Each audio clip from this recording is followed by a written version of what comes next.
snuck up on me. Good evening, everyone. I'd like to call this meeting of the Council and Committee for the Town of Petawawa to order for August 19th, 2025.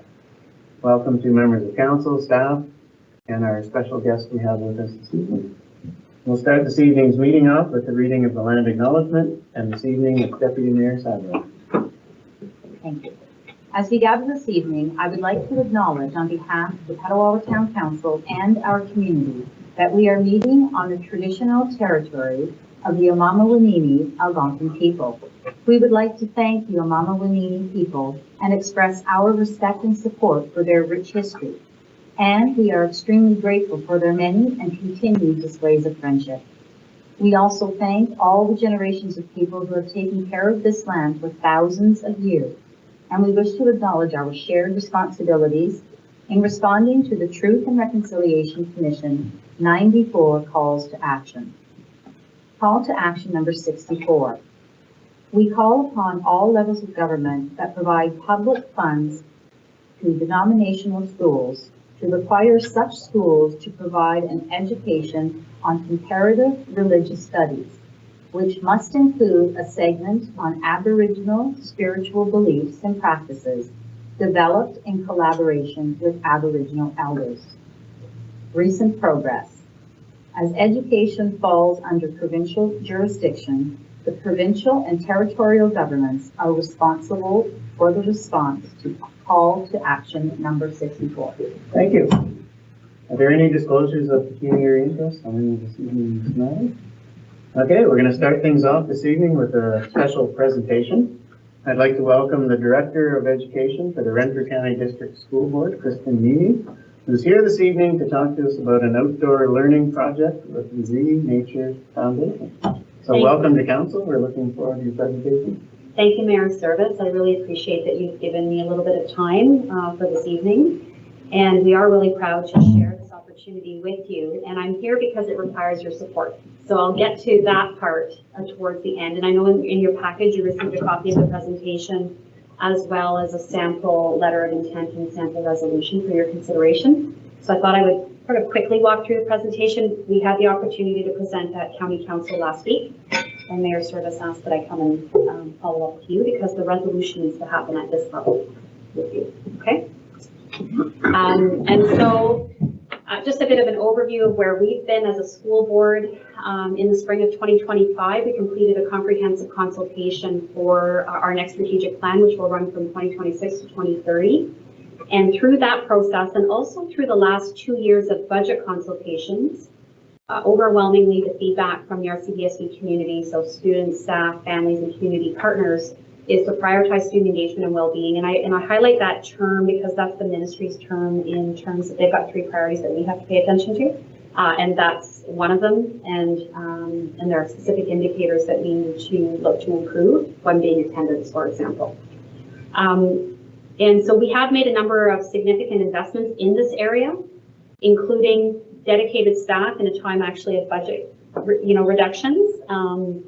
And so we've, proudly actually increased the EA support and the school support counselor support in our schools over the last few years during times where we've actually had to make quite a number of reductions in other areas. So we've maintained frontline staff and found other ways to save the dollars because we're trying to prioritize student engagement and well-being. We've also provided staff professional development with experts such as Dr. Ross Green, Hannah Beach, and Sarah Kesky, and they all have a lot of research-based and experience working with the JK-12 sector to support student engagement and well-being. Those are just some examples of what we're doing. We could bring in a whole team of many people to go into more detail with you, but we just wanted to share a few pieces with you. Renfrew County District School Board has a long history of being committed to inquiry-based learning, environmental education, and outdoor learning. So, I started with the school board in January of 2024, and when I visited all the schools, the schoolyards in Renfrew County are incredible. Like there's already so much potential in our schools. There's a huge passion for environmental education. We have an environmental committee, a district-wide environmental committee. They're actually looking to kind of increase their presence and impact, and they've partnered with Eco Schools Canada You could look them up. On our social media page, we had 3 schools last year get certifications with Eco Schools Canada, looking to expand that as well, that kind of initiative across our schools. And what I'm here about today is that Renfrew County District School Board has partnered with the Renature Foundation to access additional resources to support outdoor learning in all of our schools. So who is Renature?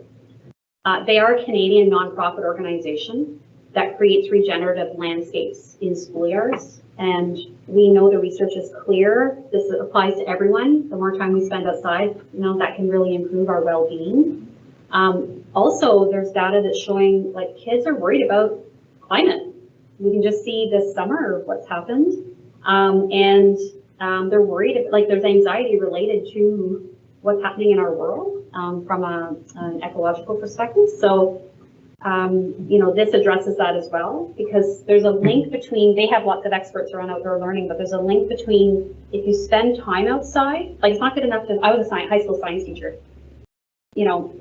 Ecology was part of the science curriculum. Well, it's one thing to sit in a classroom and learn about ecology, but what the research shows is that when children and youth spend time in the outdoors, they feel more responsible for it. And that's at the crux of this as well, and part of Renature's goal is to create that sense of responsibility. And then finally, this is a matter of educational equity as well. We want all students to have these experiences, like being able to learn outside and play outside in really rich learning environments. And the connection to mental health as well, there's a lot of research around sensory, right? Like there's more and more children are on screens, we all are, unfortunately. And there's some sensory deprivation that's happening there. And that can also lead to different types of challenges. And so the more that we can get kids outside, the better it is for them. Renature's goal is that every single school in Canada will have its own forest and outdoor learning space, and that every educator will have the support that they need to use it. So they have partnered with us for the first school board in Ontario, one of 3 that they've looked to partner with across Canada as a starting point. So it's a real feather in our cap to be selected for that. They've got 4 guiding principles. I've already alluded to a few of them, but they see this as like you have to have 4 key ingredients to make outdoor learning stick in schools. You need trees for shade and all sorts of, other reasons. A classroom, a naturalized classroom, a mentor for the educator, because they need to learn how to use the space. It's not just, you can't just build it and then we're going to use it. There's got to be a program, and then there's got to be curriculum. So how do we teach science outside? How do we teach math outside? How can we teach reading and writing out there, right? So those are the 4 key ingredients from their perspective. So this particular project, so we have signed a memorandum of understanding to form a formal partnership with the Renature Foundation with the goal of designing and installing outdoor learning spaces in the 19 elementary schools that have the primary division across Renfrew County. So every elementary school that we own property, where we own property and has, kindergarten in it, we're looking to build these spaces. The space is going to support experiential and inquiry-based learning. We know many students as well, like they need to move. They need to move, they need hands-on, and this provides an alternative kind of space for that to happen. And so we're going to get into the roles in a little bit, but really Renature's purpose, they are supporting us in accessing a variety of grants. We wouldn't be able to pay for this type of project with our own funding, like 100%. We're going to pay a portion, but their main role is to help us access a variety of grants to make this possible for our schools. So here's a sample design, and they will work with us through a whole process to design the space for our Renfrew County District schools. But this is a sample design. It's about 75 feet by 75 feet, just to give you sort of an idea of size. Multiple classes could fit into the space altogether. And the idea is that we want to have lots of trees for shade and for students to feel like they have a little bit of independence. And it also just naturally cools the space, right? And then multiple spaces to learn. So there's sort of at the center, that would be like whole group instruction. And then to the top right would be, a group of 7 or 6 with the teacher, maybe with an older student, like buddy, there's sometimes buddy activities that happen as well. There could be other areas that are more for independent learning. You know, I think you can see a little chair in the bottom right corner. That idea would be a sculpted chair. So the list of, this is just a sort of a sample design of what Renature builds, but they would work with our team to design this because we want to listen to the educators, like ECEs and the teachers who are, we're really going to start with kindergarten and work our way up. But we want to hear, like, what are you picturing? They're going to say shade. I can hear this already. And they're going to say shade for sure. Many want water, right? Students can learn so much with water. But these are just examples of what might be in the space. So in terms of Renature's role, as I said, their main role is they've got two primary roles: to help us complete grant applications because they are in the know about where the money is, and we'll get to that in a minute. And then also they're taking on the responsibility of project management, and so they're going to coordinate all of this and make it all happen from beginning to end. Our role is to be partnered with them, but also we have the ongoing partnerships with municipalities, and that's why I'm here. It's because one of the grants is through FCM, Federation of Canadian Municipalities, and we'll get to that in a minute. And so that's one of our primary roles, is to engage with you to get your support with one of these grant applications.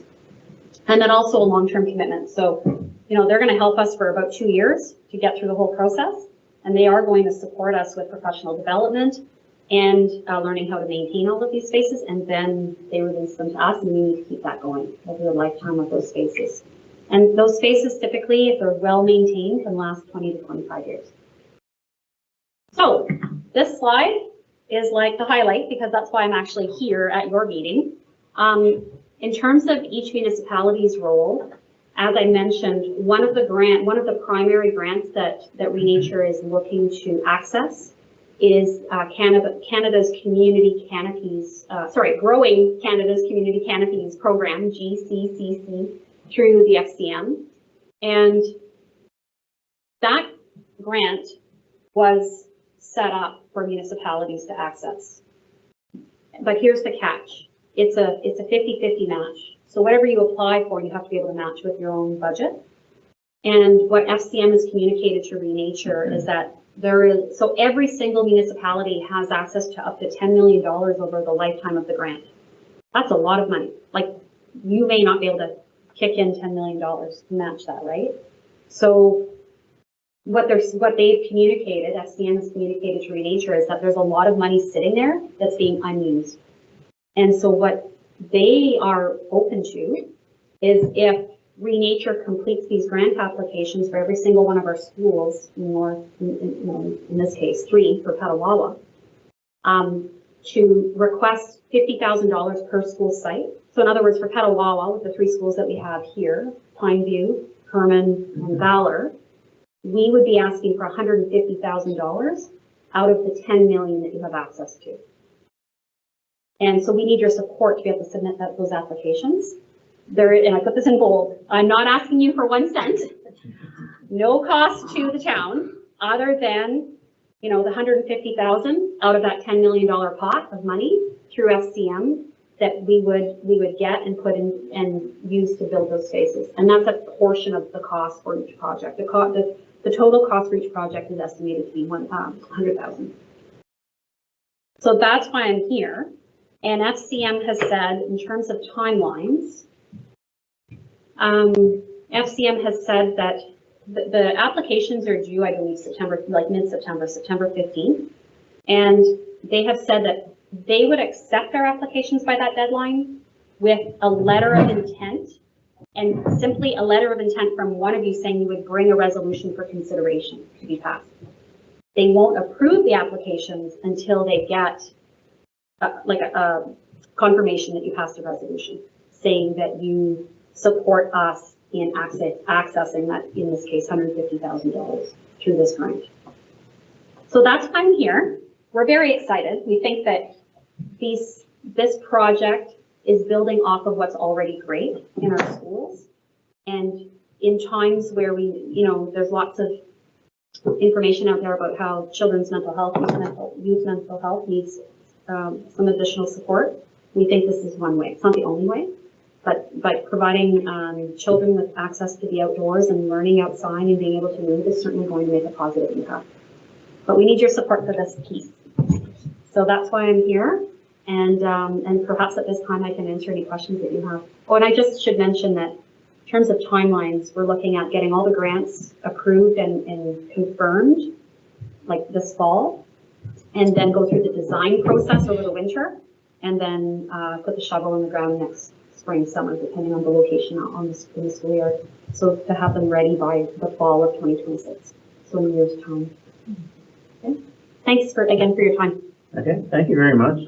Again, I've seen it twice now, but it's still interesting. It looks like a great project. I'll open it up to questions to members of council. Council Erwin. Thanks very much, Kristen, for coming to speak to us tonight. And it sounds like a wonderful project that you've got in mind, and I'd be very surprised if we didn't already have a resolution written up for that. But I remember a few years ago going to a ceremony over at Our Lady of Sorrows just down the street here, and this a few years ago, maybe 10, I don't know, but they had an outdoor classroom there that they had set up, and the same sort of rationales and thinking involved. But very nice presentation. I think there's a lot of value in it, and thank you very much for coming to present to us today. Thank you. Councilor Root. Thank you, Mr. Mayor. Thank you for the presentation. I totally support it. And yes, getting their young people off those screens, getting them outside, giving them the proper education, and getting back to the basics of the environment and nature is so important. And there's no better place in Renfrew County. Totally agree. That's what I told Renature. Councilor Donovan. Thanks, Mr. Mayor. Again, yes, thank you. Excellent presentation. I'm kind of very excited. I think that that might be something that would happen in Petawawa, and that our residents would be able to benefit from its implementation. And I always do like when Petawawa was the leader in something, so have my support. That's great. Deputy Mayor Sadler. Thank you, Mr. Mayor. Kristen, thank you very much. And congratulations. I mean, somebody had to think of this, somebody had to follow it through, somebody had to do the work, and thank you for being the leaders in this. Much appreciated. For sure, the outdoors and being in touch with nature and the whole taking care, taking responsibility of something else, and it's just so important. And for sure, mental health benefits when we're not in a stuffy classroom, when we're kids will probably be healthier as a result, not as many flus, not as many sicknesses, those kind of things. So I just think it's excellent. I can't see that there would be any reason why we didn't get 100% wholehearted support from each and every one of us. So thank you again. Councilor Kuzia. Thank you, Mayor Service. Thank you very much for your presentation.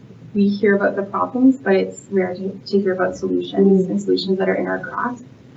So this is really a breath of fresh air. I just had a quick question. Maybe you don't have the answer to it, Okay. but I'm thinking about Pineview and Hurley Street and Valor, and there's some forested area already. Would the idea be to add to that, or to kind of landscape raise this, or is that going to come out in the planning? And Yeah, so that's a great question. So Renature has been on Google Earth. They haven't actually physically come here yet, but they've been looking at every schoolyard and figuring out, like, okay, what would we do with each of those sites? Definitely going to work with the school staff to pick the best location. Sometimes, from my experience, you don't want the kindergarten students to have to walk 500 meters to get to where they need to go. So you've got to be strategic in that way. So they will do whatever works best for each site. And so, from past experience, what works well is sort of coming up with one sort of design so that there's like a signature look across the 19 schools, but then taking it and molding it to the space. So then you kind of see, because then everyone's getting kind of the same thing too, so that when we do professional development, everyone's got the same stuff in their space. But they will work that design to fit whatever location in the schoolyard is best for the students and the staff. I can't wait to do it. Yeah, it's exciting. Thank you. Okay, I'm excited too. As a former teacher, I tried to make use of the outdoors as much as I can. And we're fortunate here in Petawawa and really everywhere in Renfrew County that you're seeking support. Yeah. But Valor has a forest basically surrounding it. Yeah. Herman Street already has a forest. Beautiful yards. And even Pineview has quite a bit of nature around it, even though not all of it belongs to Pineview. But even at Valley, a 500-meter walk away, you have a provincial park that you can take kids to and do all of this sort of thing. Yeah, so I'm in full support of this. The one question I have is concerning Pineview, because it is on a smaller footprint. And the municipality actually has a little park beside it, and it's called Whispering Pine. And there is already a little outdoor, a few years back, there was some volunteers and the school board and the town worked together to put a little outdoor classroom in there already. But that's on town property. So I'm just wondering if this whole program is specific to you only using school board property? Or is there an opportunity, because this is a part that's kind of tucked out of the way and it's just a forest with no playground or anything in it. Is there a willingness or is there an opportunity through this program to collaborate with the municipality and make use of that space so that we don't steal from the limited space that you have there? Yeah, I really appreciate that question. I think what I would need to do is take that back and check in with our finance department because we have rules around how our capital dollars can be spent. And so we are kicking in some of our capital funding to pay the balance of whatever the grants don't cover. So, we'd certainly be open to it if we're allowed to spend capital dollars on property that we don't own. I don't know the answer to that question. So, but we certainly can look to, partner, or maybe Renature comes in and does something that sort of makes the two work together even, but definitely open to, kind of maximizing all of the spaces that we have access to and working to partner, like just to partner. So I'll give some examples, the properties that have childcare, so Herman has a childcare. We're going to reach out to the childcare provider and get them involved with this too. We want them to be able to use the space for sure. And then we're also, just today I was at Algonquin and finding out, okay, ECE program, forestry program, like how can we work together and include their students with some of this as well? So we're open for partnerships, and as long as we're following our rules and you're following your rules, we're good. Okay. Any further questions? Okay, so I have a resolution here. I'm not going to read it all. I'm going to have to read it once for sure. But it's basically the town of Petawawa supporting this initiative on behalf of the Renfrew County District School Board. So if you're comfortable, I need a motion. Moved by Councillor Roots, seconded by Councillor Carmody. Get comfortable, everyone. Whereas, Council of the Corporation of the Town of Petawawa has the following interest: improving our schoolyards by creating learning spaces and tree canopy environments. And whereas the Renature Foundation is undertaking the Canadian Renature School Program, which will be building outdoor learning spaces and planting trees at the elementary schools in the Renfrew County District School Board. Now therefore be it resolved that the Council of the Corporation of the Town of Petawawa acknowledges that the Renature Foundation is applying for a funding opportunity from the Federation of Canadian Municipalities Growing Canada's Community Canopies Initiative for the Canadian Renature School Program, which will be building learning spaces and planting trees at the elementary schools in the Renfrew County District School Board in partnership with the Town of Petawawa. Council of the Corporation of the Town of Petawawa also recognizes that the lifetime contribution from the Growing Canada's Community Canopies Initiative will not exceed $10 million for the tree planting within our municipality, inclusive of a maximum contribution of $1 million for infrastructure activity costs, and that if approved, this project will be counted towards that limit. I'll call for the vote. All in favor? It's carried. Thank you very much. There you go, Kristen. Thank you. We really appreciate the support, and we will be sure to provide updates on our progress with this project through whatever means work for you. Perfect. Okay. And best of luck in all the other municipalities. Yes. I'm excited to see this going forward. Thank you. Thank you. Thanks a lot. Have a nice evening. Okay, we'll carry on with Fire and Emergency Services Monthly Activity Report for July. Acting Deputy Fire Chief Nod is here with us. Yes, good evening, Mr. Mayor. Members of council, it's been a few months, but I thought I'd make an appearance.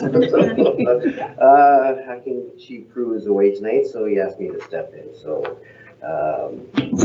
in recommending Set the activity report for the month of July is information. The acting chief's fire comments on July 9th. He had a meeting with their maintenance chief. On the 15th of July, heat warning and special air quality statement was posted on the town website. The 16th, safety message was posted on beach safety down at the point. The 23rd, he attended the senior management meeting. On the 24th, he attended the weather briefing from Environment and Climate Change Canada. Moving into incidents, we had 17 calls for service. I'll quickly go through them. We had 2 power lines down, one on Birch Street and one on Airport Road. Both were due to a tree coming down the line. On July 2nd, we had an elevator rescue on Town Center Boulevard, and the crew was able to rescue 2 people from that elevator. We had a water leak on Elmer on July 3rd. Our public assist crew attended that. And then we had fire alarms on Village Street on July 3rd. Another one on Airport Road. 2 on Petawawa Boulevard on the 7th. Another one on Airport Road again on the 8th. And another one on Petawawa Boulevard on July 22nd. For carbon monoxide alarms, we had one on Newman Street on July 9th. Victoria Street, July 21st. Heritage Drive on the 24th, and Park Drive on the 25th. Most were due to faulty alarms, but the one on Victoria Street, we had high levels of CO present at that place. We had 2 vehicle accidents, both on Highway 17. When we arrived, the occupants were both out of the vehicle on both cases, so no extrication was required, so just some minor duties that have been putting some resolving down for weeks. And we had 1 outdoor fire. It was a smoldering garden bed at a business on Petawawa Boulevard, and it was out upon arrival of crews. So we took action and put it out with an extinguisher, which moving on to training. For the platoon training, it was conducted on the 3rd, 10th, 17th, and 24th of July. A total of 32 personnel partaked with 110.5 hours of training hours. The topic was pump offs, and this is going on for a couple months, so you'll see later on in the report, it's also for July 31st, it's state pump offs, but that's actually the start of our next monthly one, so next month I can shoot through a lot more on that. But the crews worked on drafting from static water source or porta tanks for rural operations for this month. We had some specialty training where our officers did training, 11 personnel did training on SharePoint, starting out the times, and our IT personnel got us moving in a better direction for reports, and so big learning curve for some of our members, but they're grasping it, so. In terms of maintenance, some minor maintenance. One truck had a coolant repair. We did an annual safety check on one. Air brakes were repaired on another and replaced a front signal light. As for the buildings, Station 1, there's some furniture rearrangement, and our generator that was down is now repaired. So that's good news. Station 2 removed old office equipment and furniture. And prep for setup of new office furniture, which I'd like to thank the public works staff that helped us with that. So that was done with the buildings. In terms of our self-contained breathing apparatus, a mask was repaired and some batteries in their air packs, and a vent saw was a small repair on the vent saw. Moving on to fire prevention, the first 4 inspections were late entries from June, so you can see that. And then we had 20 inspections that were conducted in July. Instead of going through every individual one, I'll just kind of summarize some were businesses, new businesses, but the majority of them were apartment buildings. We try to hit those on occasions. So that was the focus of July, was the apartments. In terms of our fire prevention administration, once again, just kind of summarize, there's stuff done on July 7th, 8th, 15th, 22nd, and 29th, and most of it was due to doing calculations and paperwork for occupancy loads of different places. For our smoke alarm and carbon monoxide alarm checks, we did a total of 35 in July, which brings our year-to-date of 179 so far have been checked in town, so that's pretty good numbers. In terms of fire permits, 25 new permits were issued. We had 134 renewals, which brings our total, actually came down a bit because of expired permits. We're sitting at 951 permits right now. And that is what I have for the month of July activity report, and now open up to questions. Thank you, Jamie. At least it was I'll say a quieter month. It was definitely a better month than June. Yes. Yes. Good to see, for sure. I just want to thank the fire department for sending a truck to the Miracle Street Day at Dairy Queen. It was great to have them there, you know, the lights flashing and helping to bring people. Yeah, we participated, and the personnel that go there really enjoyed it. We try to participate in it every year we have, and this year was extra special because I got to watch you get dunked. So. Yeah, that was extra special. I tried to get Randall up on the chair. Yeah. He wasn't going for it. No, Yeah. no. So firefighters are supposed to like water. So I don't We'll open it up for questions from members of council. Councilor. Thank you, Mr. Mayor. Thank you, Jamie, for the report. Any information for regards to boat training or anything like that, or how the boat, or any tools, or? Yeah, so I'm happy to report we did quite a bit of boat training both in May and June. We were every crew got out there. I don't have the exact amount of hours, but every week we had a crew out there starting in May and all the way through June. So boats performing well? Yeah. Yeah, we used it in the Water Dirt Festival as a safety boat for one of the races. So, yeah. Okay, good to hear. Thank you, Mr. Mayor. Any questions? Yeah, Deputy Mayor Savage. Thank you, Mr. Mayor. Thank you for the report. Just in regards to the water leak on Elmer Avenue, that seems like one of the outliers. And something that, I know that whenever we see water in our house, we get concerned about electricity and potential contact with that. But that wouldn't be something we should normally be doing. No, you're correct. That one is kind of a little bit of a one-off. It's not that we haven't responded to those types of incidents in the past, but more so we've responded when there was a hazard that was present, like water coming in through a window well that was going into an electrical panel or something like that. In this case, I don't believe that was the case. It was more of person was concerned, didn't know who else to call.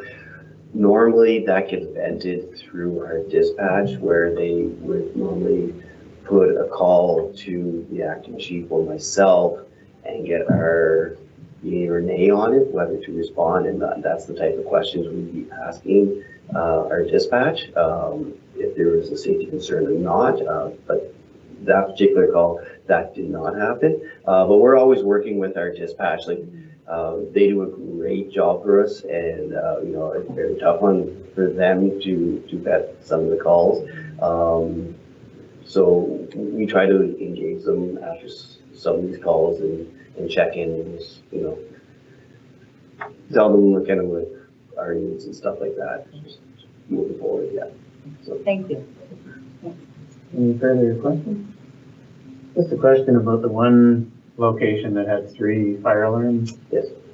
Just wondering if there's any cost recovery, or when does that kick in? Yeah, so the chief and I had a discussion, reference that the 2 calls were due to a system malfunction, the first 2, which normally that would start to fall within our bylaw for false alarm. The third one we deemed as accidental, so we're moving forward with a letter of notice, putting them on notice at this time. And then we're at the same time, the acting chief and and it came out in the fire master plan, I believe, we are reviewing our false alarm bylaw and looking at and see if there's areas we can tighten up. So it sounds great. Yeah. Okay, thanks.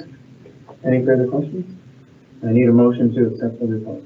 Moved by Deputy Mayor Sadler, seconded by Councilor Paju, that the Fire and Emergency Services Monthly Activity Report be accepted as information. I'll call for the vote. All in favor?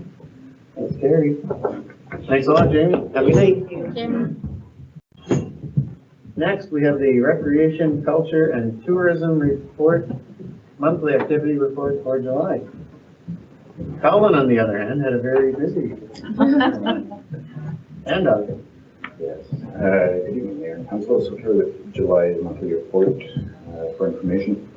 We started off the month with a few meetings, two of them being for the Seniors Advisory Committee as we move forward with planning the activity for October 1st for the National Seniors Day. Recognition of that. So we had two meetings that month as we will not be having a meeting in August. But the planning is moving forward with that event, and there's a lot of key people looking forward to that event tonight to be.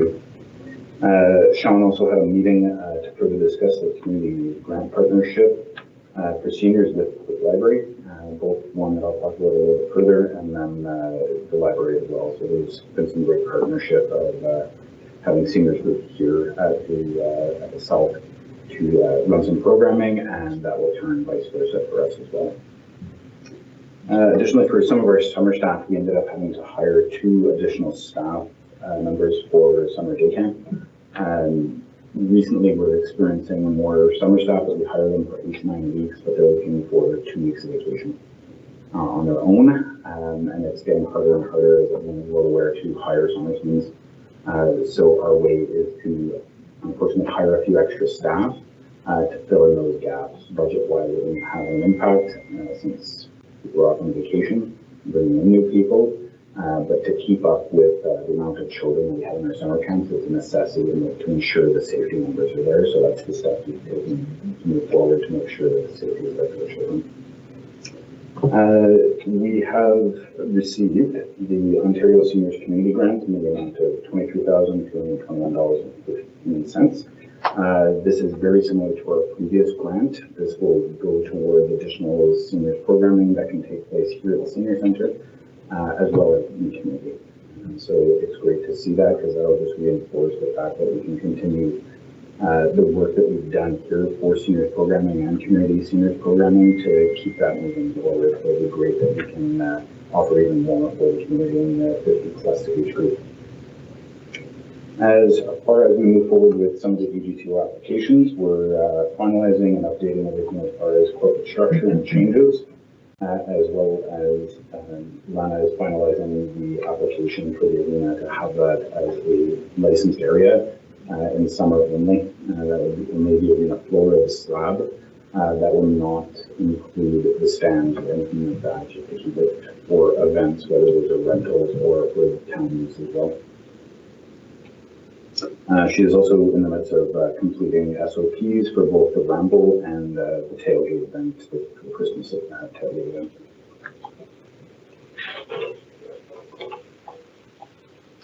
I will let you look through the programs and activities we've had. As you can see, it has been, even with camp running, we continue to offer a full swath of program. You can see from July 1st to 31st, the camps continue to be full for all age groups, even with some parents changing their vacation times and sort of pulling their kids out of camp. There has been more than long enough waiting list to refill those spots. So myself and staff are already looking at alternatives and trying to find more than one, so we have backups to expand the younger kids camps. We thought that we were able to expand the older camps. We're now looking for 2026 and forward to expand basically for the top programs and the younger children. That's the age group that we're lead with. So we will be moving forward with that and coming to council with a few ideas of how that can potentially move forward with that for the next few years, because we anticipate even more growth in camps as we have our demand is extremely high. Otherwise, you can see there was a lot of activity, primarily here at the center as well. Throughout the rental activity for the month, it continues to stay busy. The banquet hall is over 81 hours of use. You can see field use with hundreds of hours being used for primarily soccer and other field activities, as well as high usage for the baseball diamonds.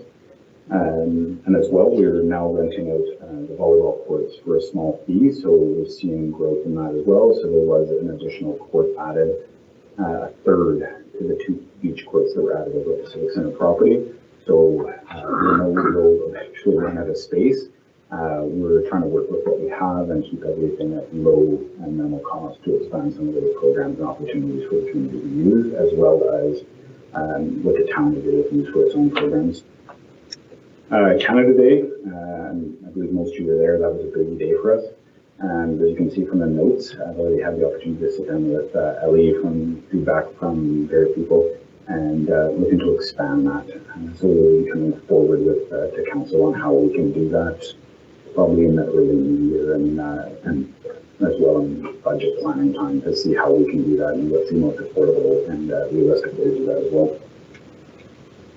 We continued on. I know I've spoken about it before, but it's still a bit of a pride of my own and my departments that we've been able to continue offering the accessible SUP or paddleboard outings. We've had people coming in from Ottawa, Kingston, Belleville to use this, as well as local residents or Lincoln County residents. So what we thought was a small program we've had for a while that's been really good to hear. And getting feedback from those users about the opportunity and never seeing that in big cities. So to see that in the community we have here is a big pat on the back to everyone. The mat tax, we just completed our second quarter.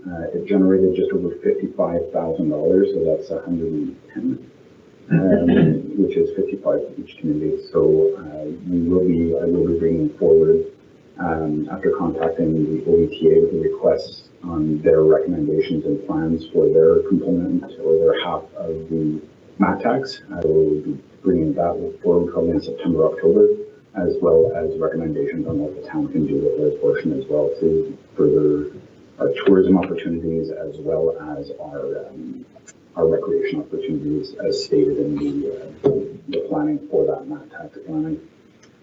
And last but not least, the last few for up and coming or just currently happened, we put in a grant submission for enhancing access to space for everyone. What I'd like to do is, and the grant application is for, is replicating what we've done down at the point with kayak launch, the accessible board, the beach chair, is to create a bike program that will get trikes, electric bikes possibly once we look through some of the details. But just giving and enhancing what we can to get people out on the mountain trail or out on our off-road trails to access our community by bike. So that'll just sort of mirror what we're already doing at that point, but for bikes instead of paddling. And then we're going to be adding, last but not least, adding some more events to the Water and Dirt Festival that we're already planning, just finished, but the ideas are already flying to us for next year. And as well as we're putting 2 events into the Ramble for this year as well. So we're excited about that and just finalizing the details with a couple of groups. And that is the report for July. Thanks, Tom. That was a busy month. Okay, I'll open it up to questions from members of council. Deputy Mayor Sadler. Not a question, but comment. I like the forward thinking of possibly having e-bikes on the Algonquin Trail. I remember when I was in China in 2017 and came back and said, oh my gosh, this is so exciting. You can get on a bike and you can pay for it and then you can drop it off at another location and things like that. And so it'd be interesting to see if something like that could potentially take hold because it was well utilized and in the outdoors and you get some exercise and when the going gets tough, you get a little bit of support with the electronics. So anyways, thanks for that. Councilor. Thank you, Mr. Mayor. Thank you, Colin. It's amazing that you're getting this amount of work done on that amount of property. Okay? Amazing, just amazing. I'm excited to hear the planning for the 2026 Canada Day. This is an event that is growing in our community. We know it as the official cooks, and but I think that's a real opportunity there. It's great for tourism also. So I think it's a real win. And that mat tax, yeah, Very beneficial, very good. Okay, good work, thank you. Councillor Fittie. Thank you for your service. I just wanted to ask if you could look back to the public library collab.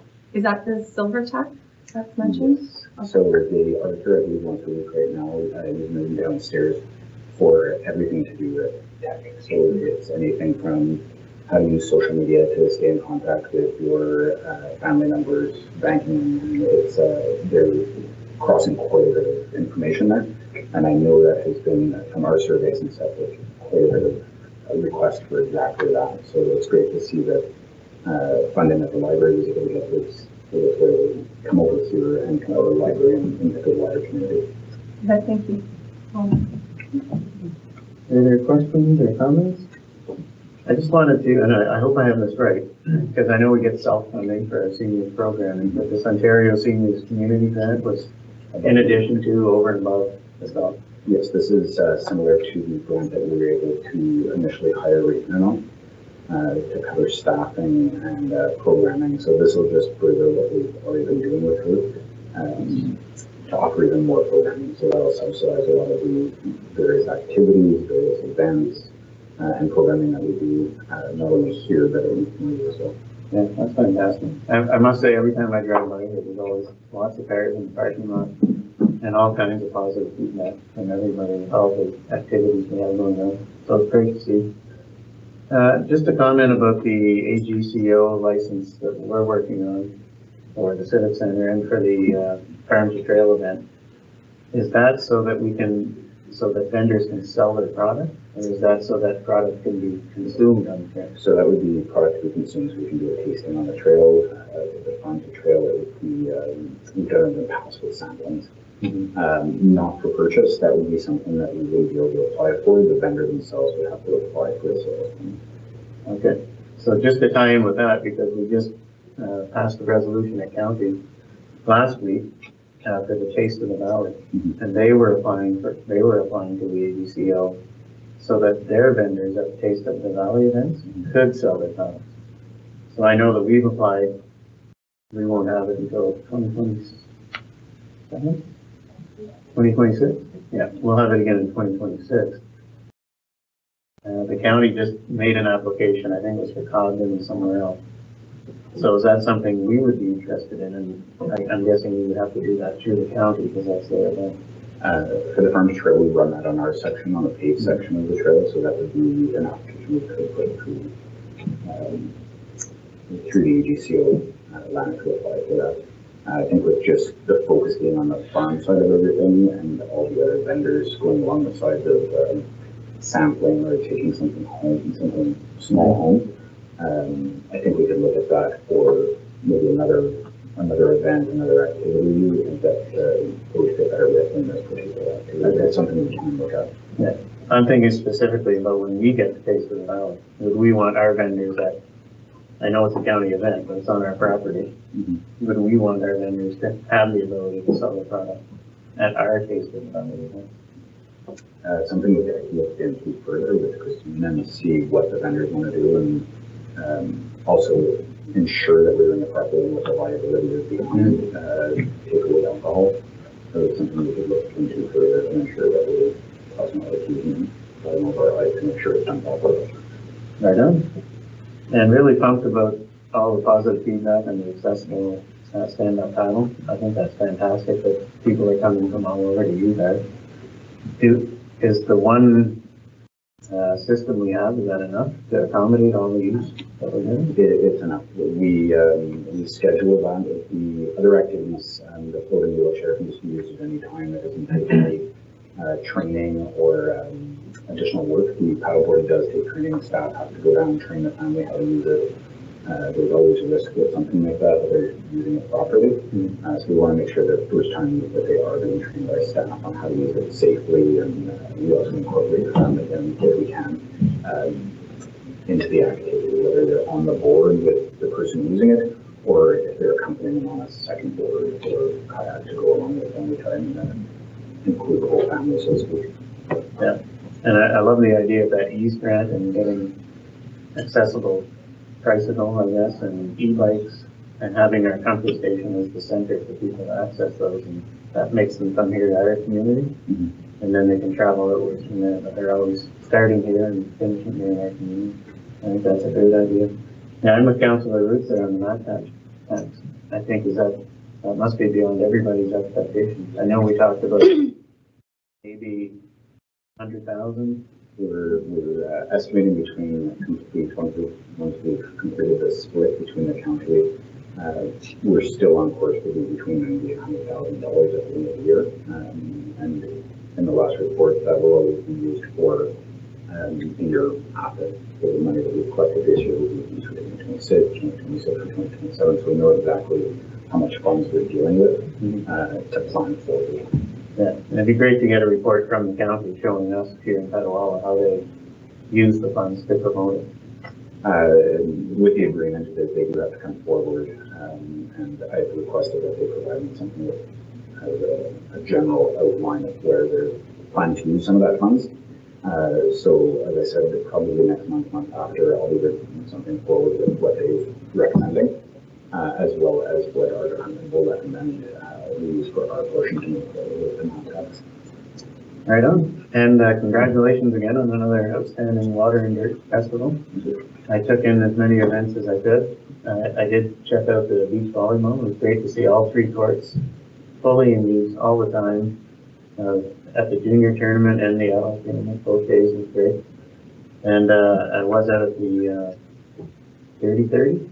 Yes, Beachford. The Dirty 30 out at Beachford. And it was well attended. It was a great day and a great event. So congratulations again.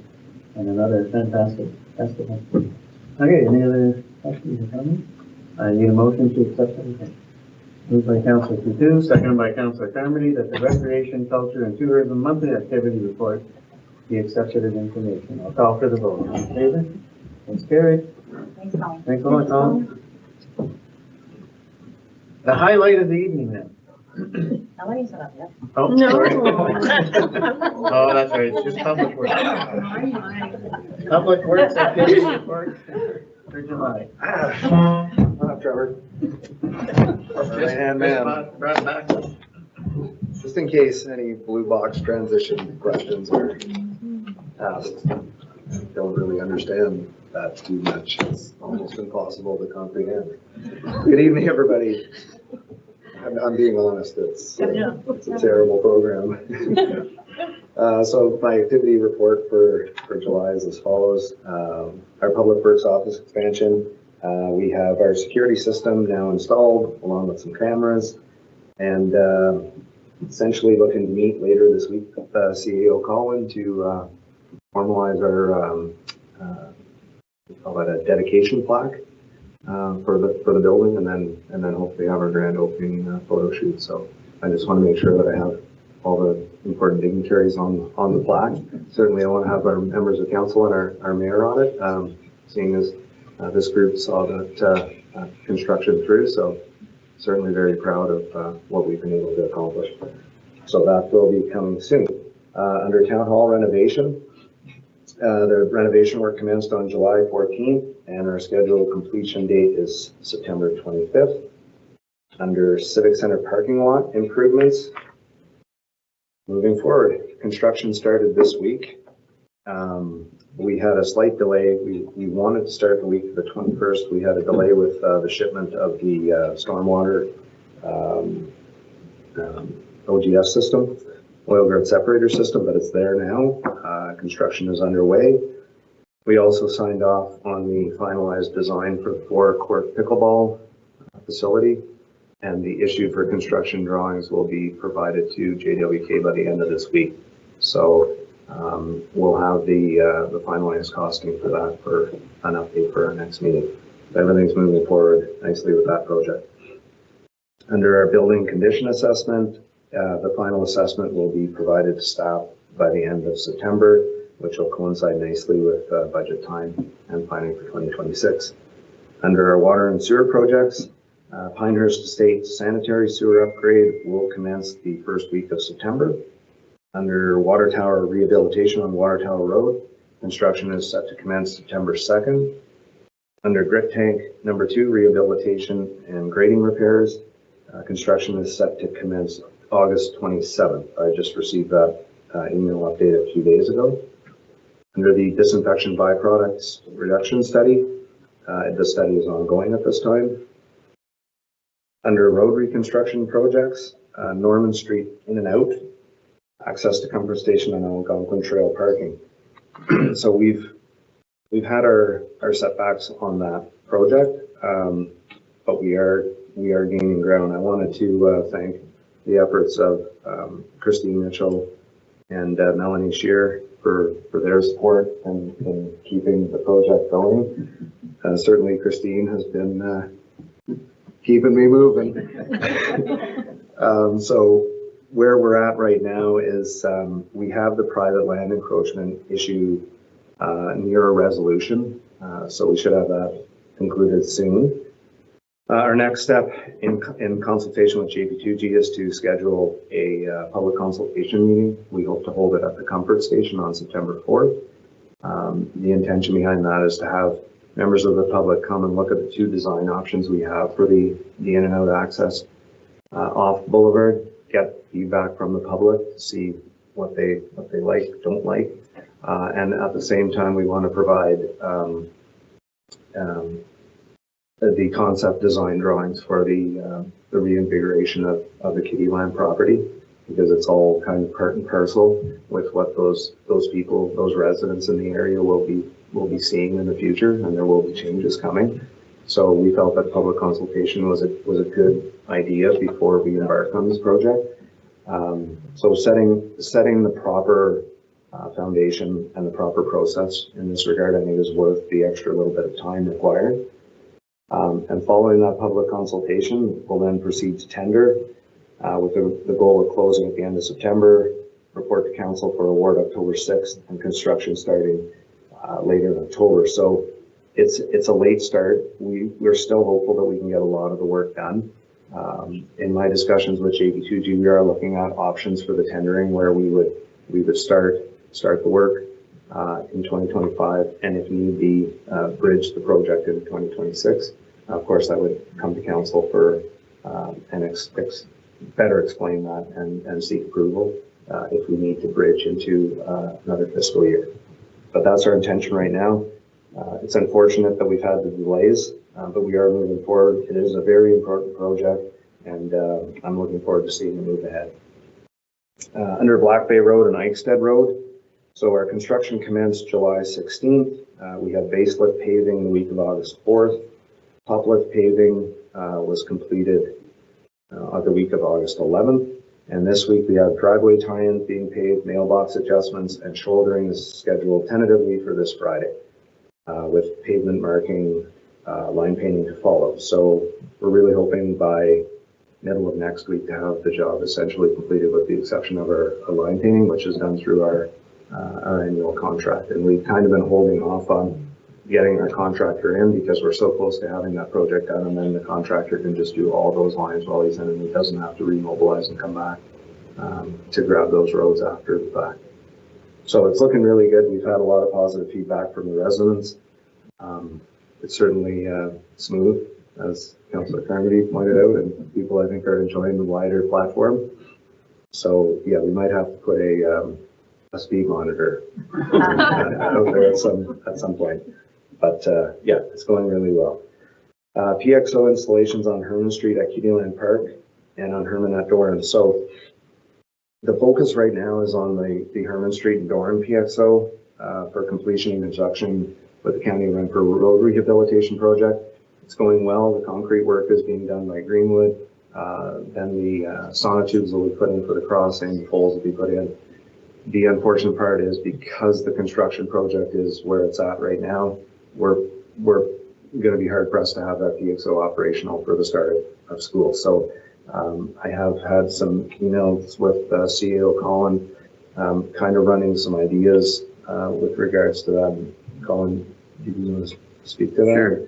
Yes, we're probably going to look at extending the current contract if the individual grant is willing to stay on, and then he can transition with when the crossing does get up later on this year, to be able to transition the students and how to operate the PXO. It'll be familiar, and then probably lead into when the winter months come around, and if everything's functional, we can then move on to just having it be fully functional without crossing guards. So that's the intent.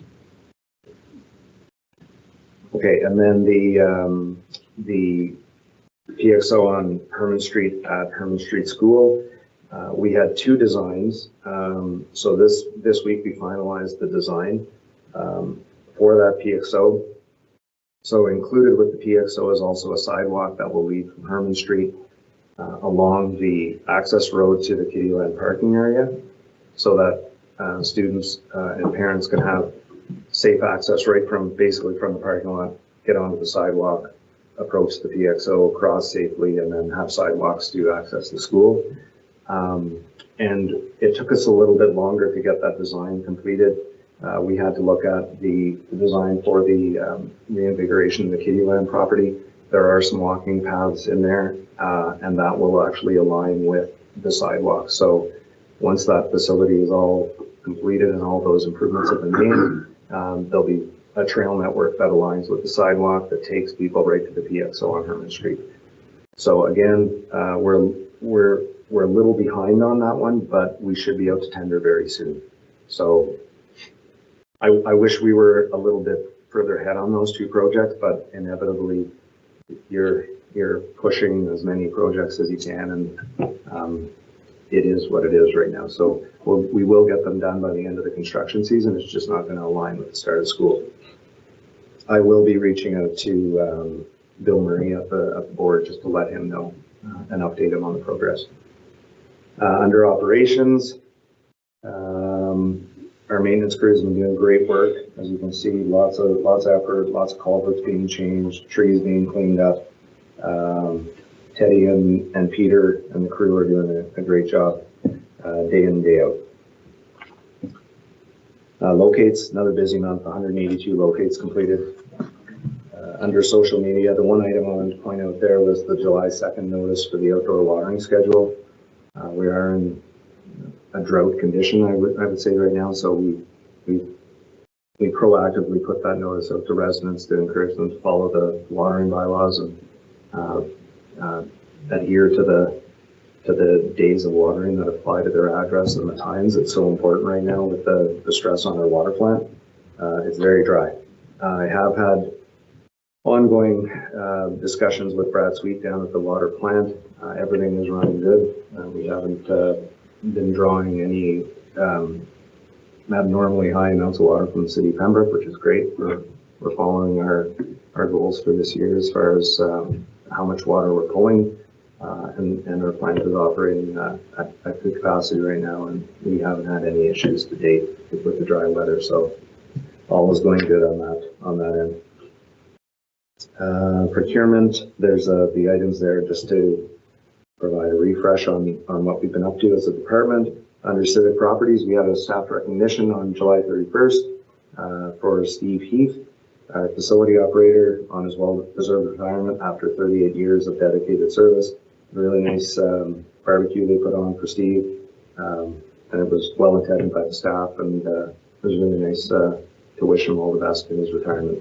Well deserved. And some more good news, our elevator repair is complete, and it was completed ahead of schedule. So that is now complete at the Civic Center. Under waste management, blue box transition, there's those attached documents, and if you have any questions, I brought Trevor along to help me with that. He's been following that process a lot more in depth than I have. Trying to. Yeah, trying to, exactly. Under water and sanitary, reports, nothing really stood out. No real issues to note under the water plant. And under sanitary, we did have a sewage blockage on Dutch Drive. It was a crushed sewer, and it has been repaired. I have spoken to the homeowner. He was very happy with the work that was done, and it looks like it was very close to the property line. It was hard to judge. It looks like it was a construction-related issue. There was a lot of pressure on the pipe when it was installed, and it eventually just cracked. So that issue has been repaired, and the homeowner was very pleased.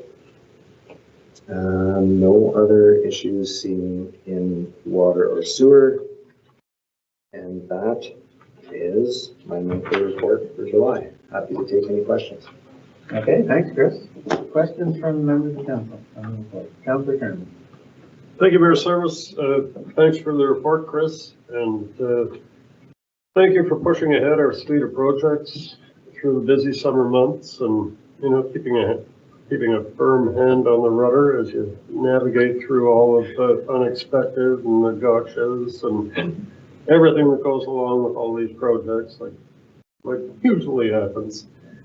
And despite what some people might be saying, Black Bay Road and Eichstätt are very nice, and the work has been done very well, and all the residents that I've spoken to have been thrilled.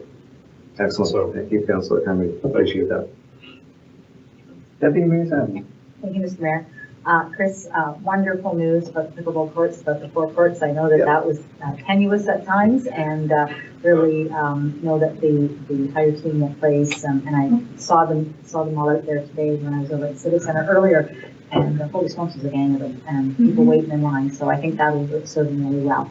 One of the things that drives me crazy, and especially this time of year, is when I go up for my walks in my neighborhood and see people cleaning their driveway with the treated water. So I don't know if there's anything we can do about that other than, I don't know, unless you're carrying a ball or some sort and just whip it and run. I don't know. But there's some kind of education. But anyways, that being said, I just thought I feel your pain. And that's all I wanted to say. So thank you. You say quite a bit. Councilor Coutu. Thank you, Mayor Sarah. It's hard to follow that. I am very glad you brought Trevor, because I absolutely have some questions about the blue box, but they're very meta, they're very what the heck and what's going on. But to dial it down, did you get any response to those letters? To date, there has been no response. I have not checked the ministry's website though, where we submitted the comments, just to see if they posted, but I suspect that many municipalities did provide responses, so they still may be going over a lot of comments.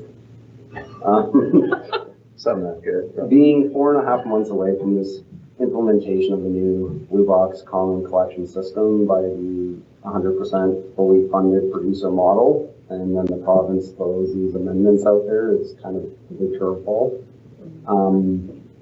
I can report on it in the August report, but on August 15th, we were shown details of a proposal service agreement that municipalities could enter into with the producer responsible organizations to provide service to like small business, industrial, commercial type properties. So they've just presented the information or the draft details. They're wanting comments back by the end of this week. So currently reviewing that. It seems to be more complicated than it needs to be. I'll try to provide some updates just where that's going and what options we may have, whether we keep it outside of working with the producers trying to provide that service or enter into a contract with them and obliging by all their conditions. So, Well, I want to sincerely thank you for the work you've done on this and for the letter itself, hitting home the reason why we do any of this is to create that cyclical economy. So I'm really glad that you pushed that as, our bottom line, et cetera. So really excited to hear further updates. Thank you sincerely for the effort and time you've taken to learn and then relearn and then readapt. So I'll stay tuned. Thank you. Okay, since we're on the blue box, I may as well chime in now. Yeah, I'll echo thanks. It's a lot of work and amidst a lot of confusion, I would say. And just when you think you have it figured out, like you said, the problems throw some curveballs at you. So it is a lot to take in, but we do appreciate all the comments you have made. And as Councillor Coutu said, this is about recycling and not having all these recyclable materials end up in the landfill. And it seems like a lot of what is going on is tending to direct that very outcome, if you know what I mean. They're not making it simple for all this recycling to take place. So it's good that you've made all these comments, and I hope everybody else in the province is saying the same thing, because we all have the same goal, to reduce what we're putting into our landfill and to recycle all the materials that we can. And so it's kind of unnerving, I'd say, a bit, that it's 4 months away and we're still not sure what this is going to be and what it's going to look like and what's actually going to be recycled and is more going to end up in our landfill. So all I can say is every time they ask for comments, keep pushing and keep pushing. And I guess the biggest key for me is the chance that there's an elimination of recyclable materials not being picked up in small businesses, industries, schools, apartment buildings, which already happens here. And if that stops, what are these institutions supposed to do for the recycling? So I know I hear you say that there could be an opportunity for us to subcontract this out on behalf of these members. And I guess the worry there is this going to be subsidized, or is there a cost recovery that we're going to get from all of these different institutions? But I guess that's all up in the air. And like you said, it's 4 months from now that this is supposed to take place. So it'd be great if we had a little more clarity on this whole program, especially 4 months out. I guess the only question I have is, what is really the next step? Are you just waiting to hear back from the ministry and the government on all of the comments that they have received? So we are pushing to hear back from the ministry, as are the producer responsible organizations like Circular Materials, because obviously it affects their planning.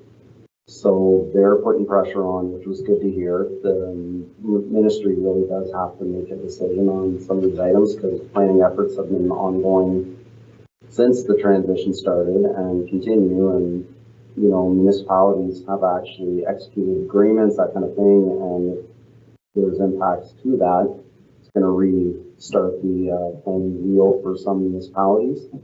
Fortunately for us, we have been providing service to multi-residential properties or small businesses. So the way some of this detail has worked is that if historically you've been providing it, there's a good chance that it might be included in the commercial agreements that we could enter into.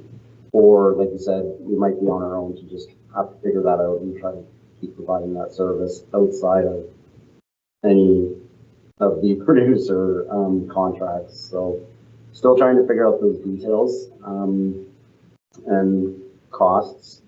So again, more to come as we get more updates. I guess another unknown is we have a massive facility out there that processes all these materials.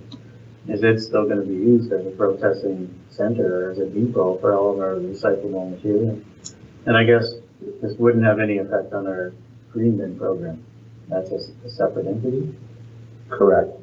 Any green bin program is outside of the producer framework, so it's just your containers, papers, just typical recyclable materials. So under the municipal contract, we would still maintain the garbage, the organics, bulky items, yard waste, and then the producer contract would just be the yellow and blue box material that we've had.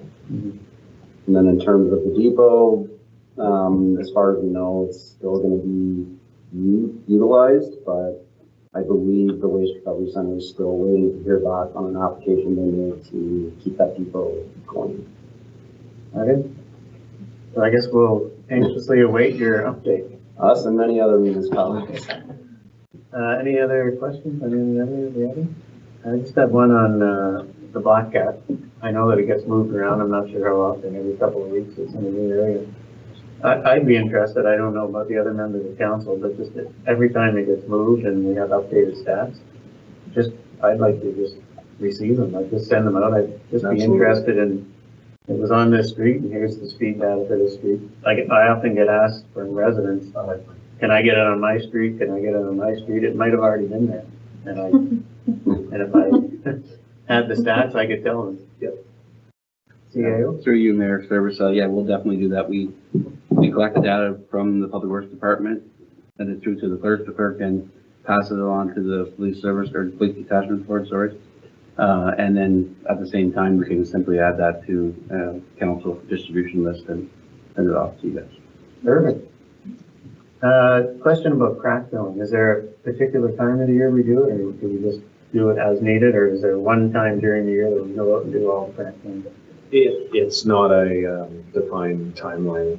Typically, crack filling is done in July to end of September. If you want it to, you want the air temperature to be warmer possible, it helps with the crack seal to get into the cracks. And in fact, we haven't completed our work yet this year, and will be.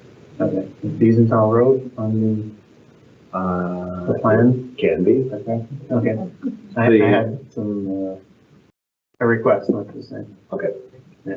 A new section out by Roanoke Golf Course. Excellent. And one last question about Aqua. I know that we used to have a manager of Aqua come in maybe once a year to provide us just with an update or report. And I can't remember if we had one recently.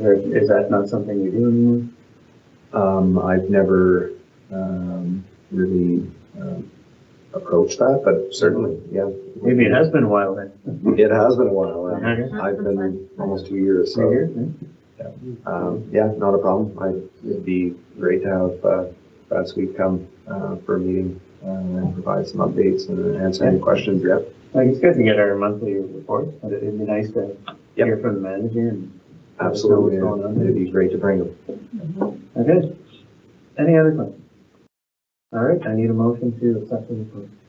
Moved by Councillor Donovan, seconded by Deputy Mayor Sabrin, that the Public Works Monthly Activity Report be accepted as information. I'll call for the vote. All in favor? It's carried. Thank you, Chris. Thank you, Trevor. Thanks, everyone.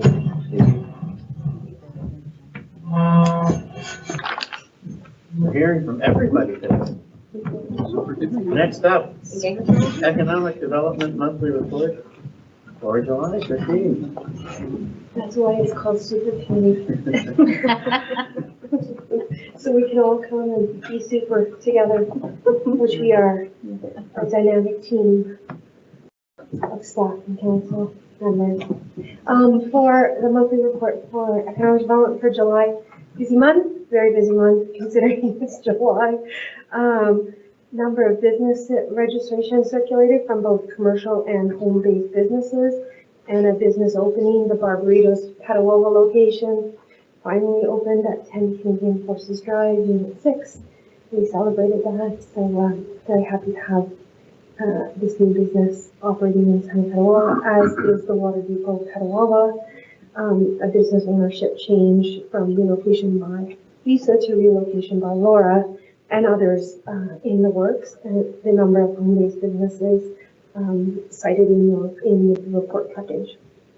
Ongoing work in the industrial park, potential opportunities for some new development, including a notification that the Eastway lands were privately posted for sale, and fielding a number of communications and calls with regards to that.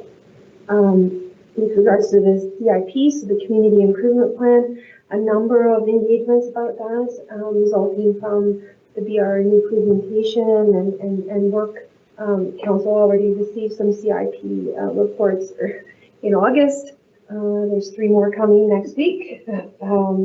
So that process and program continues to thrive and be implemented, as does the work with the staff with the Renfrew County Heights program. So we have had meetings, engagements. I am submitting the reports. We're a bit of a test case for how the county will be treating the program and what's going to be needed from a county perspective. Again, having conversations with, even today, with David and Melissa at another event, just finalizing what's possible in this month. Under business general, it's a full page of engagements with business members and business communities. I just do want to highlight that when there's an issue on a particular business commercial property, I am the advocate and the conduit, so I'm an easy resource to engage with the business owner. So if there is a concern or a situation regarding a particular business commercial property, I can smooth the way and start the conversation for improvements and path forward. And we are very successful when the right proponent reaches out and starts those discussions. And we've had a lot of success, as noted in my report, in the month of July with some particular situations. Also highlighting that we are working very diligently, all departments within the town of Petawawa, with the new proponents and the new management group for 20 Wolf Avenue.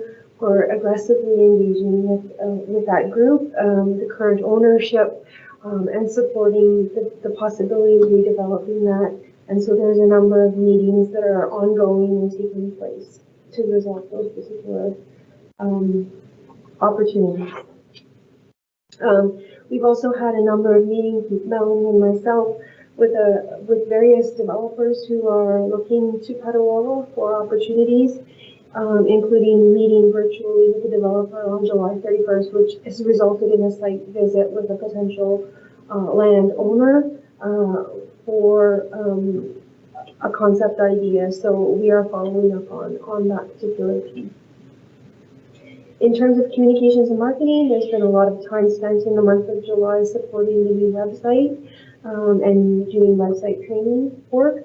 And July 21st, we filmed with Mount Molson the ongoing collaboration with the In Business segment with UITV.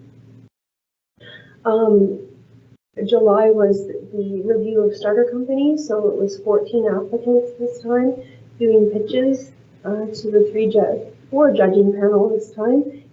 So time was spent on July 7th and 8th participating in that process. It's very exciting from the grassroots level to support these businesses and see them come out sometimes as vendors in the container market or vendors at Taste of the Valley, to following through 5 and 6 years later and seeing that they've sold their business, that they've grown their business, that they're still doing something within their business space, or they've let their business go and somebody else has the opportunity to pursue it. It's an exciting partner engagement that I really do enjoy as a staff member. Ongoing programs and events, well, we've been working on the Petawawa Container Market. We had a book swap that was very successful, so we reintroduced it. We've had thrift events, crafts for kids at the markets. We're working towards a Culture Connect activity as part of Ramble. And of course, we just hosted our annual youth market in collaboration with the Entrepreneurship Camp, which was very successful ongoing. Other activities, I did draft, circulate, and post the RFQ for the Petawawa Letter Sign project. We have received, it has closed, and we have received it, we have scored it, and so we are a day away from awarding this particular project.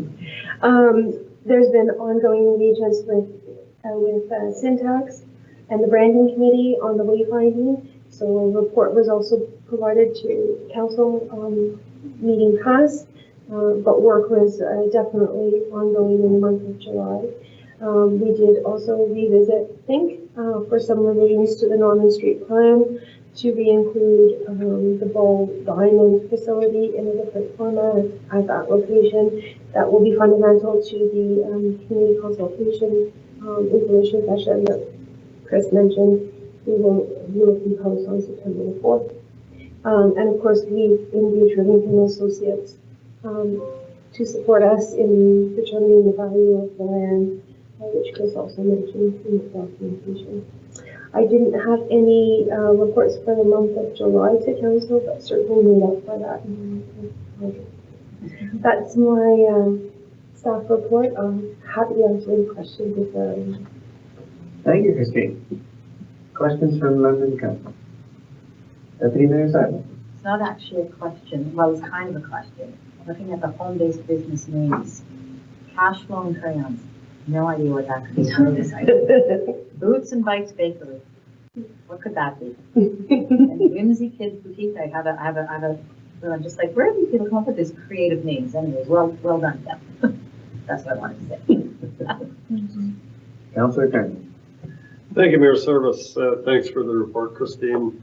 Regarding the sale of the Eastway property in the industrial park, is there any more details you can share about that, or is that something that you're going to fill us in on later, or?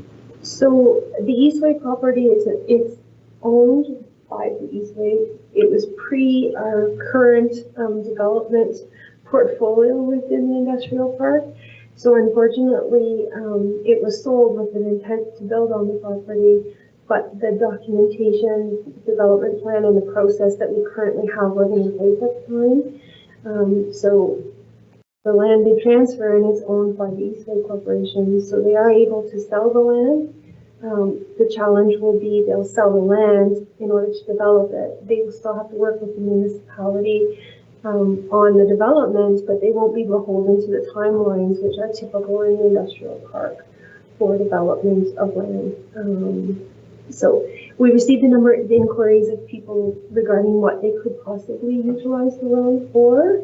The sale isn't final as of yet, it's still listed, but Melanie and I both fielded a number of phone calls from interested parties and expressions. There is also a municipal piece of property that's right beside that, so there was a lot of discussion about how the process would work if they wanted both parcels of property for a joint development, that sort of thing. So it was just a lot of conversation. I think, to inform potential purchasers of the property as to what could happen. So I think more will be coming. It's just I don't have all the details to share with you at this point. Okay, thank you. Are there questions on your? I just have a quick question about height.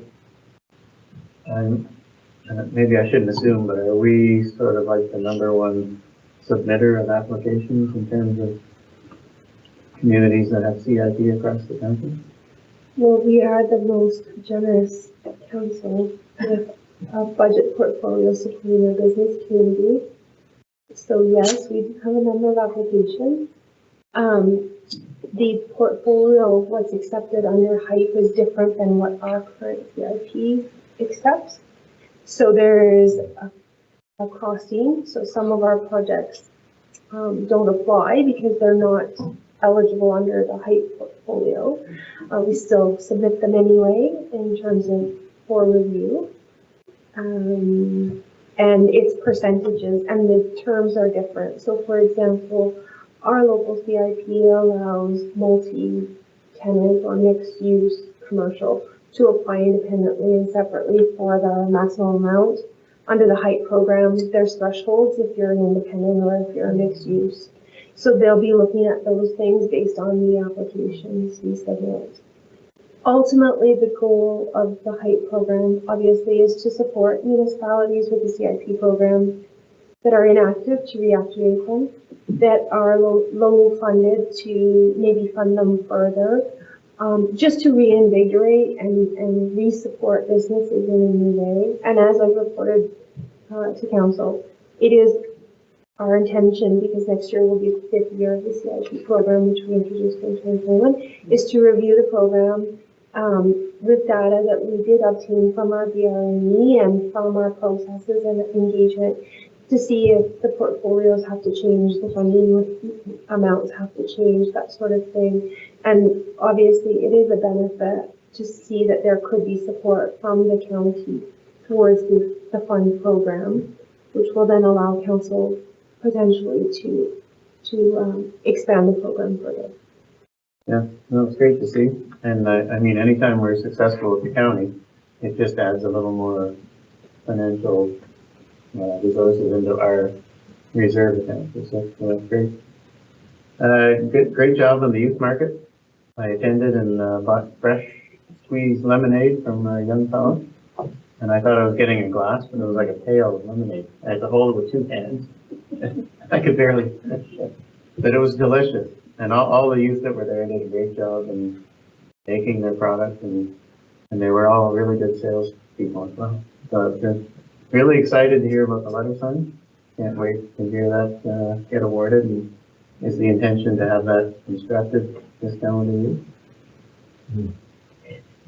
So as Chris mentioned with regards to the Norman Street project, it's a fluid piece. So we're looking at all the variables.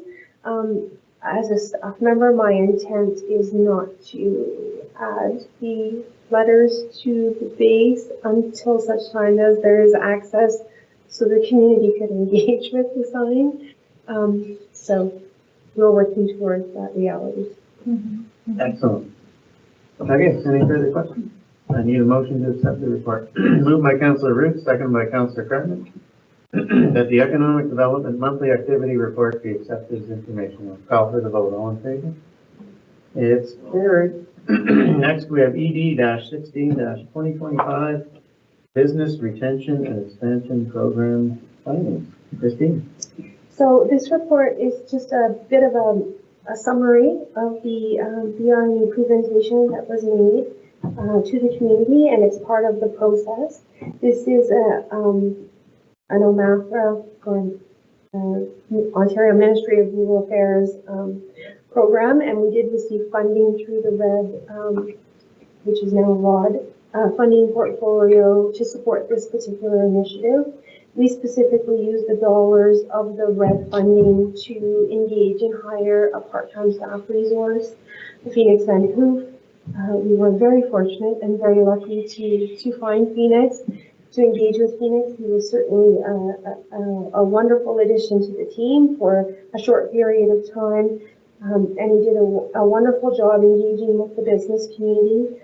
One of the first things, priorities, was to go through the list of questions. There is a standard list of questions that the OMRA people like to see as part of the BRE process. It provides foundational information, but then there's an opportunity to tailor the questions to your community, i.e. in relation to your own CIP plan or to your own equity and diversity inclusion program, those kind of things. So we worked with the OMA team through the Qualtrics system. We refined those survey questions. We tested the Qualtrics site and system for usage and compatibility and for data mining capacity. And then, of course, we did a little bit of training and some work and partnership with our Petawawa Business Advisory Network. And then we set Phoenix out to engage with the business community and conduct the interviews. We had anticipated doing those interviews in the first quarter of this particular year, and we ran them into April just because of his part-time status and trying to engage as many businesses. Our goal was 40 engagements, and we achieved 51 engagements. So 51 surveys completed, so one-on-one interviews. Each survey took about an hour's worth of time. And there was the idea of the engagements was to identify opportunities where staff could create quick wins with the businesses, i.e. following the interview, even though the interviews were anonymous in terms of data sets. If there was specifically identified opportunities, challenges, or threats, they were shared with myself so that I could then pursue them. I.e. businesses looking for information about CIP, I could then quickly respond to them saying that, here's the CIP program, happy to meet with you to discuss that. Or if there was another particular opportunity with the business, that I could go reach out to the business and have a one-on-one conversation with them. So we did those throughout the course of the first quarter of this opportunity. And then Rudy, who is our economic development coordinator and very worthy staff resource, very innovative and very good at reading the data and analyzing the data, and it was part of his education that he's taking for executive certification. He worked on doing some of that data mining pieces, and then we came up with the presentation, which we did provide to the community on June the 26th. We had a breakfast event as part of our Business Connects. We had 56 people registered and 46 attendees at the presentation. And the report has the attachment, which is basically the presentation that was made at the events, but I just do want to highlight some of the key findings. Sorry, it is a little bit long, so please do bear with me. Again, this is just the highlights of the process. So Over and all, there was strong business satisfaction, noting that 88% of businesses rated Petawawa as a good or excellent place to do business. They noted the strong quality of life, the support from the municipality, and the collaborative business community that this town has, and a fairly stable workforce, even though some details later we'll see there's some employment challenges. The workforce does change, and it is fairly stable, and there is a pool of people to draw from. In terms of top identified challenges, respondents noted a lack of commercial space, no surprise, transportation options, affordable housing, and the high property or land costs. Again, some information that they weren't surprised to find out. Concerns were also raised about some municipal regulations, lease costs, and workforce availability.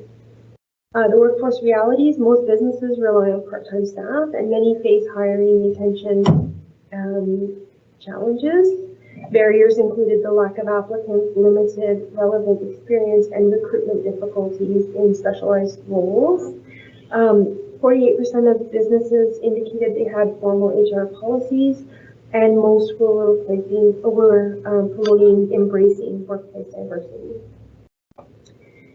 In regards to business growth and future plans, 35% of the businesses interviewed plan to expand within the next 18 months. Very important information to note that our businesses are growing and thriving, and that there is a need for them to expand. And we've already seen a number of businesses in that threshold. Many are seeking larger or second locations and new market opportunities. Over half the businesses are not pursuing government grants. This is a reality that we know as economic development staff and we work towards. Certainly there is a hesitancy to apply for grants. There always seems to be a catch, and there is a weariness to move forward. So again, highlighting the importance of the one-on-one communication, that steady resource to connect with the business community. The businesses also expressed strong interest in joint marketing network and workforce development opportunities. Again, items that we work with our resource partners, the County Community Villagers Development Corporation, Enterprise One for County, the Chamber of Commerce, Local Immigration Partnership Group, Petawawa Employment Services. Like, there are groups that we work with as an organization on a regular basis, and we share that information with the individual businesses, that these are subject matter experts in those fields and to take advantage of them. But sometimes it's just an overwhelming process for business owners to step out of their day-to-day operations and seek that. So again, our economic development department does serve as like a service concierge connection piece, connecting those. And I think from the BRE results, there's more work we can do in that particular vein, and that will flow through into the economic action strategy. I think that we're going to move forward with presenting. Regarding downtown and retail development priorities, businesses requested improved traffic flow, especially near Garrison Petawawa. They noted the need for enhanced streetscaping, more retail diversity, and the development of a walkable commercial core. Wayfinding signage, beautification, and public transportation were high priorities. In terms of program engagement and supports, awareness of municipal programs like the CIP is moderate at a 55% level, although usage is lower at 26%. Again, that's a cash flow issue. A lot of businesses, when they were asked, said they would love to use CIP, and they identified some of the programs that they would like, but certainly it's a cash flow opportunity, and so if they don't have the cash to do it now, they're planning for the future, which was good data for us and will be beneficial in the review of the CIP program. Businesses seek greater access to, local funding, marketing support, and targeted programs in DEI, digital marketing, and health and safety. We did survey after the presentation. We received 32 responses. The basic question was, did the BRE data reflect what your reality of business is within the town of Petawawa? And 90.48% agreed that this is the reality of operating a business in the town of Petawawa, with only 9% basically saying that that was not their reflected experience. Again, on a broader scale, the retail opportunities, the variety of retail purchasable items, increasing entertainment venues and sit-down restaurants in Petawawa were key things noted by those post-event survey pieces, including more supports for commercial development and strengthening municipal involvement, creating more networking opportunities, and fostering future growth. Essentially, our next step is to take all of the work that we have done from the first CIP to the FICE to the BRNE and to look at the achievements in the already endorsed economic action strategy that Council endorsed in 2018, and now take it and update the economic action strategy so that we have a roadmap for the next 5 years under that portfolio. We'll be looking to do that in an internal process as a finishing to the BRNE program because it was part of the application process. So we look to bring that to council before the end of this year in a simplified version from the original documentation. And so I'm sharing this with you as information, and my recommendation is that council receives the BRNE presentation for information and uses the outcomes identified as long-term planning tools and guides to inform future council decisions and staff implementation as that works. Well, thank you very much, Christine. And I'll open it up for questions from the members of the council. Councilor Christie. Thank you, Mayor Service. Thank you sincerely, Christine. I wanted to point out that in the survey, the respondents reported that they had excellent satisfaction in our economic development services. You can see why just looking at your report, the number of engagements you do, how much you are that concierge. So thank you sincerely, because a lot of the satisfaction that we read, and this really comes from yourself and your department. So thank you. I hope you feel that pride. But I wanted to point out, we had shared some emails earlier, but the businesses who are interested in getting more support in EDI training for their staff, that's a program that the town's EDI committee is taking on. And in the next month, we're really turning up the dial for those one-on-one engagements, because I think you're right when you point out that businesses may want to take advantage of the training, but they're so busy running a business. It's more than a full-time job. So I think this is really helping you realize our committee is going to bring it straight to them on a platter to really help them get what they need to develop their workforce and develop their, their community presence, etc. So those were my comments, and just a huge, huge thank you. And I cannot wait to see the updated economic action strategy that we can all talk about. Thank you. Are there questions or comments? And I attended the BRNE, but that was, like you said, very well attended, very well received.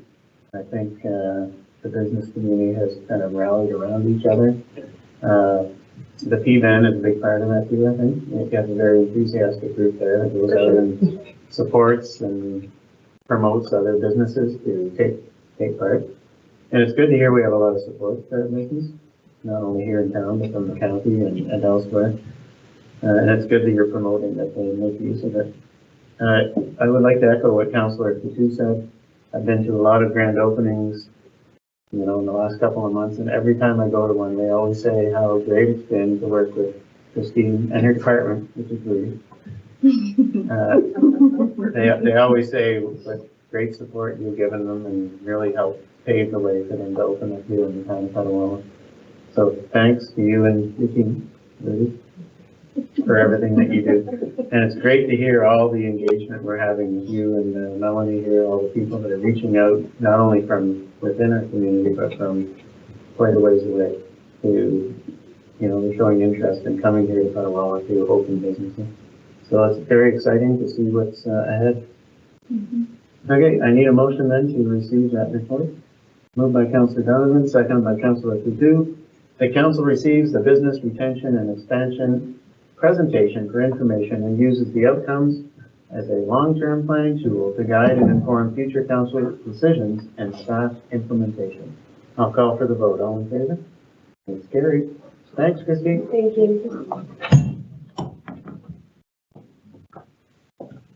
Next, we have Planning and Development Monthly Activity Report for July. Melanie, you and Noah have been patiently waiting. Good evening. So a few reports tonight. I'm going to go through the first three and then I'll call Noah up for the fourth report for defense in depth. First, our monthly report. So again, it's sent to you in the package.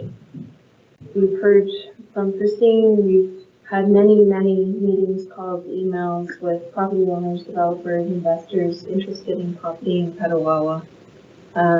Very busy. There's some weeks where it seems that's all we're doing, especially if a new piece of property goes for sale. And there was one week, there were multiple people contacting us about the same property. Lots of interest from external people as well. So keeping us on our toes, staying on top of all these inquiries. I just call that normal departmental activities. But a few things I wanted to bring to your attention. So on July 14th, we had a training session with the Committee of Adjustment. We shared some updated information from the Ontario Association of Committees of Adjustment. So that was good to just do a little bit of a refresh on where we're at with minor variances. As Christine mentioned, we've had many meetings with the Victoria Mall proponents to help them advance their plans for the property. July 17th, I attended with the Director of Public Works the pre-construction meeting for the next phase of Radke Estate. So you'll see in Appendix A our planning applications. We literally got final registration of phase 2-1 and immediately into 2-2. So not wasting any time in that subdivision development. And July 21st, myself and the CAO met with Habitat for Humanity, just getting prepared for their upcoming presentation to Council on September 15th. So they'll be here to talk a little bit about their program, and then later in that meeting, we'll be presenting a draft memorandum of understanding for the Council to review and feedback as well. And we continue to work on our policy reviews and updates. We're going to talk about a couple of those bylaws tonight, but I just included a list there for you of all the ones that we're currently working on in various stages. In Appendix A are active applications, planning applications, just a few things. I already mentioned Radke, we're into the next phase, 2-2, starting to work on that. The Black Bay Road subdivision, the Virginia Point subdivision on Black Bay and Petawawa Boulevard. Had a meeting with the county and Mr. LaPointe's consultants on Friday. So draft approval is really close there. We were reviewing draft conditions from the county and just getting some clarification. So that will be draft approved shortly. And the intent is to go for final approval and develop the whole subdivision in one phase. So that's moving along. Just a little bit of update on the McRae files for the official plan and zoning amendment. We had requested that a number of the technical studies be peer reviewed, and we're expecting all those reviews by the end of this month, and then we'll have to go through them and get some clarification, but that process is progressing and we'll be able to have a public meeting sometime, probably mid to late fall on those files.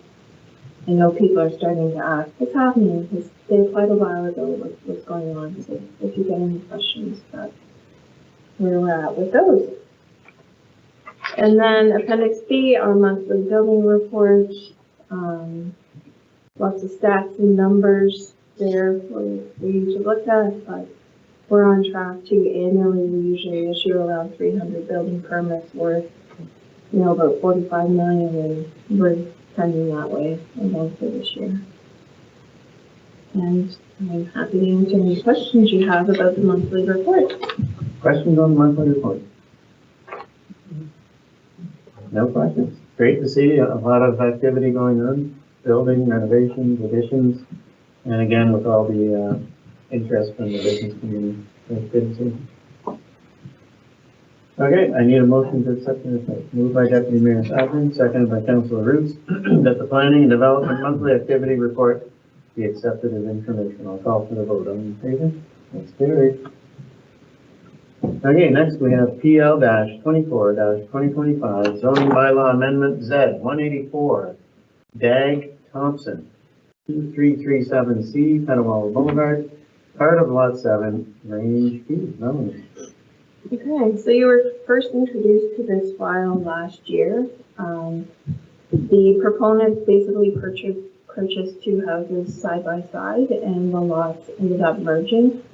And now that they want to sell the two houses individually, we have to unmerge them.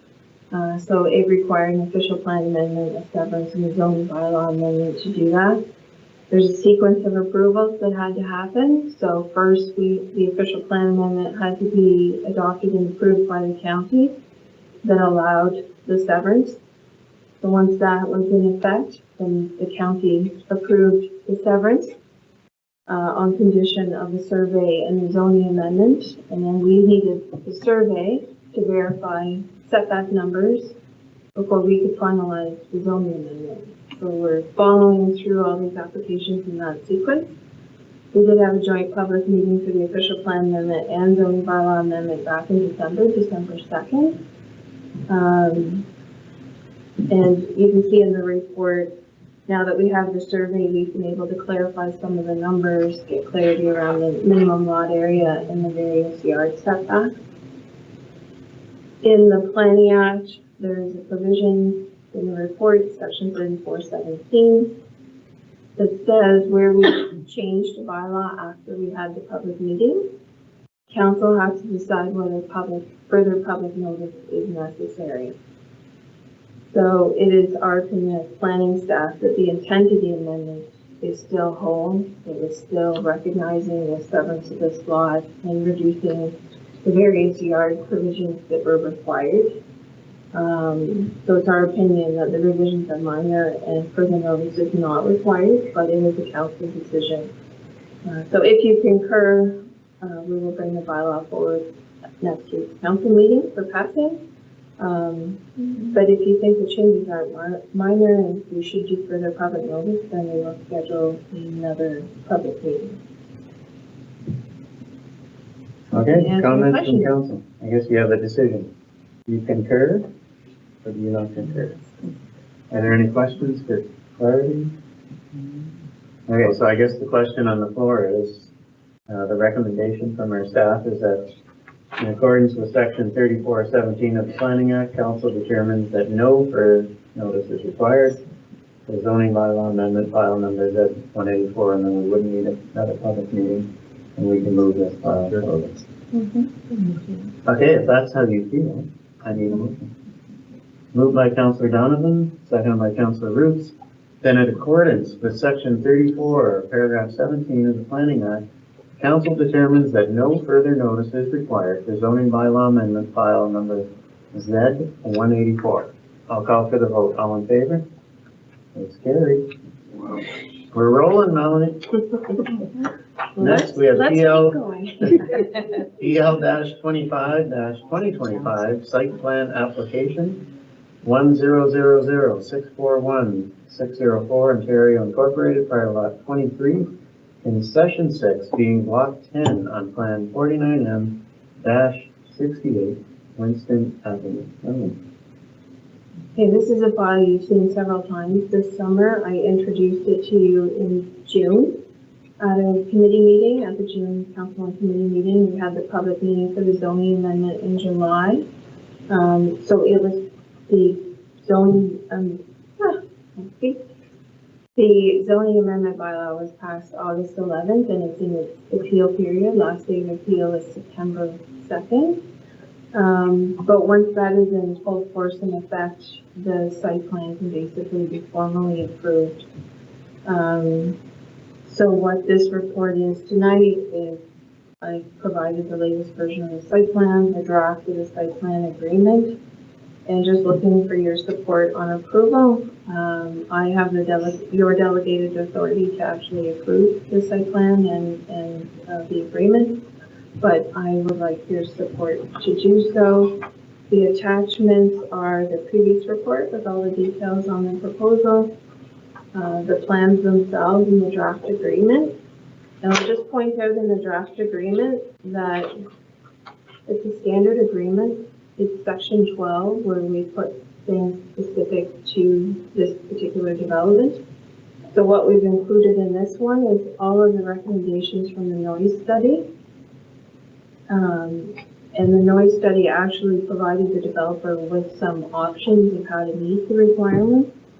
So the agreement clauses reflect their choices. So for example, the study said residential units must have central air or be able to get central air. And the developer's just providing central air, for example. Same with building components. The choices where you could meet some City of Ottawa guidelines that have already kind of established what building components meet these noise requirements, or kind of do your own. So the developer has decided to follow the City of Ottawa's prescriptive guidelines, which are allowed under the noise guidelines. And then there's warning clauses that have to go on title to the land and also be included in all these agreements. The other special provisions are just depending on what happens with Canada Post and community mail delivery. If they need another community mailbox, we just want to be part of the discussion about where that gets placed. The owner has, so you might remember in subdivisions, we usually try and have one new tree per lot. The developer in this case, there's 24 units, he's offered to not only keep as many trees as he can on the property, but he's willing to add 24 more trees. So that clause is in there, and we're giving him some flexibility as to where on the property those get planted, depending on where it makes sense.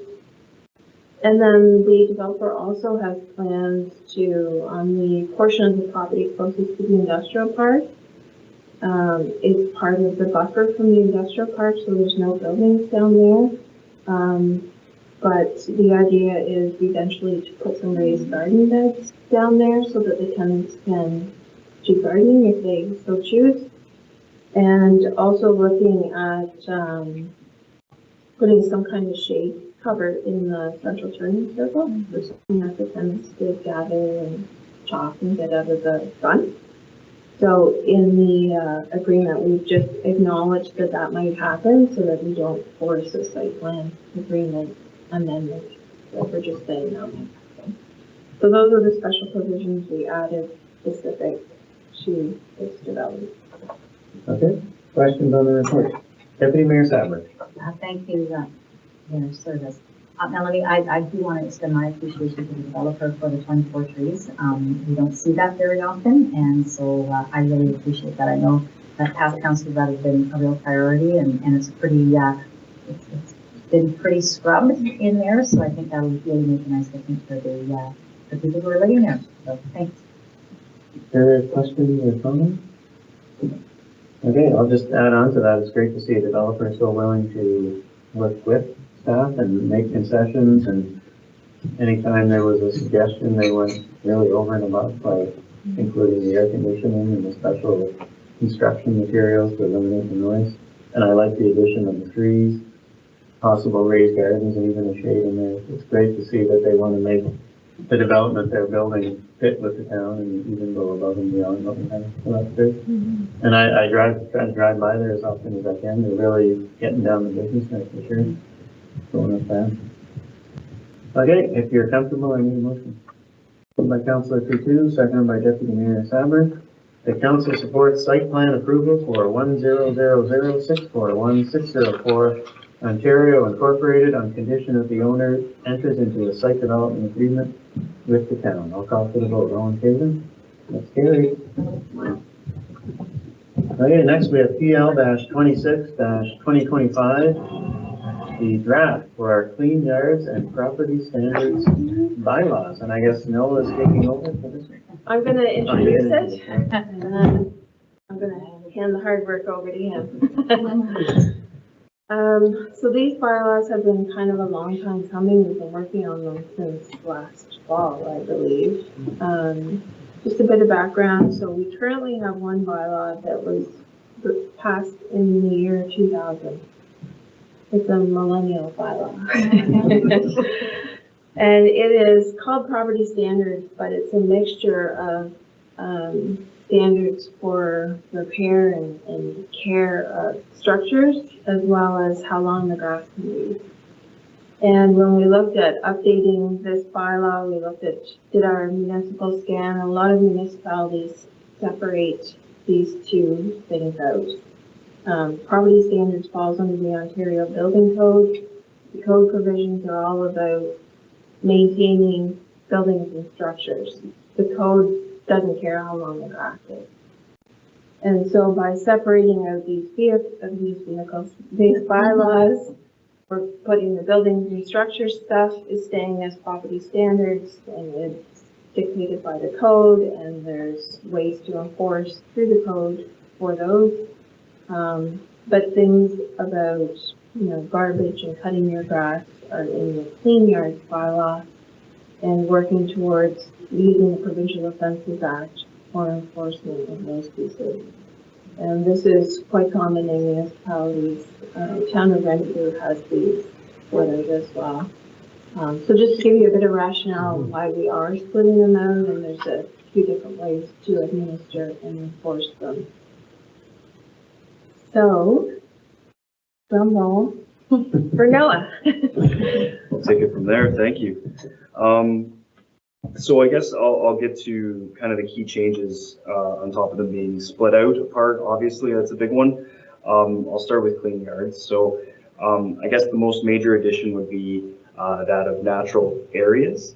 So we're now differentiating lawn from natural areas. So essentially, if you want to have a natural garden, that's kind of where the definition has brought us there. You're permitted to have that. You do need to have a 1 meter wide buffer, which would be either lawn or trees, not a natural area, to be buffered between your property and the right of way, or the end of the right of way. Another big change would be the zoning bylaws corner visibility triangle that wasn't in our older bylaw. So making sure that vegetation is not too long on our corners around the roadways. Another significant change is the length of grass. Our current bylaw is pretty vague. Off the top of my head, I don't know the wording, but it is like an unacceptable length or something similar. We've had feedback from our bylaw enforcement commissionaires that's challenging to enforce. So we've added a quantitative limit, which should aid us. That quantitative limit's based on what other municipalities typically permit. It's on maybe the slightly longer side, but it's all within 6 to 8 inches is kind of what we saw. Another big change is in regards to vehicles. So the current approach, and we are looking for your feedback more specifically on this point. What we have for a placeholder, at least for now, is that it's one inoperative vehicle. So this an inoperative vehicle would be a wrecked vehicle, a parts car, something not your everyday driving car. To permit one of those on residential property, and our definition of residential property is generally in town. It's linked to zoning. So that would be any sort of in-town residential. You're allowed one, as long as it's actively being repaired and is parked on a designated surface for a parking area. So not your front lawn, but on a gravel, stone, asphalt, concrete surface. We have differentiated between residential and rural properties. So properties zoned rural, which is our typically our larger rural properties outside the settlement area. And here the number we have is 10 inoperative vehicles, provided that no provincial environmental approvals are necessary and that all vehicles are out of view from adjacent properties and roadways. That 10 number may seem excessive. That's the number that the province draws, essentially differentiating a wrecking yard from not. It's the number that a environmental compliance approval is required under the Environmental Protection Act. So that's where we drew that line. We are looking for your feedback on that point. Key changes to property standards, there's less changes, so maybe I'll just go over them quickly. Most of our changes to the property standard side of things were updating definitions to ensure alignment with other bylaws that we have, including the zoning bylaw and the building code. There was a lot of detailed specifications on things like how tall your or how high your ceiling has to be, and et cetera. And these, in consultation with our building staff, thought that this was quite excessive when we could just refer out to the code. It's more future-proofed and makes more sense from that perspective.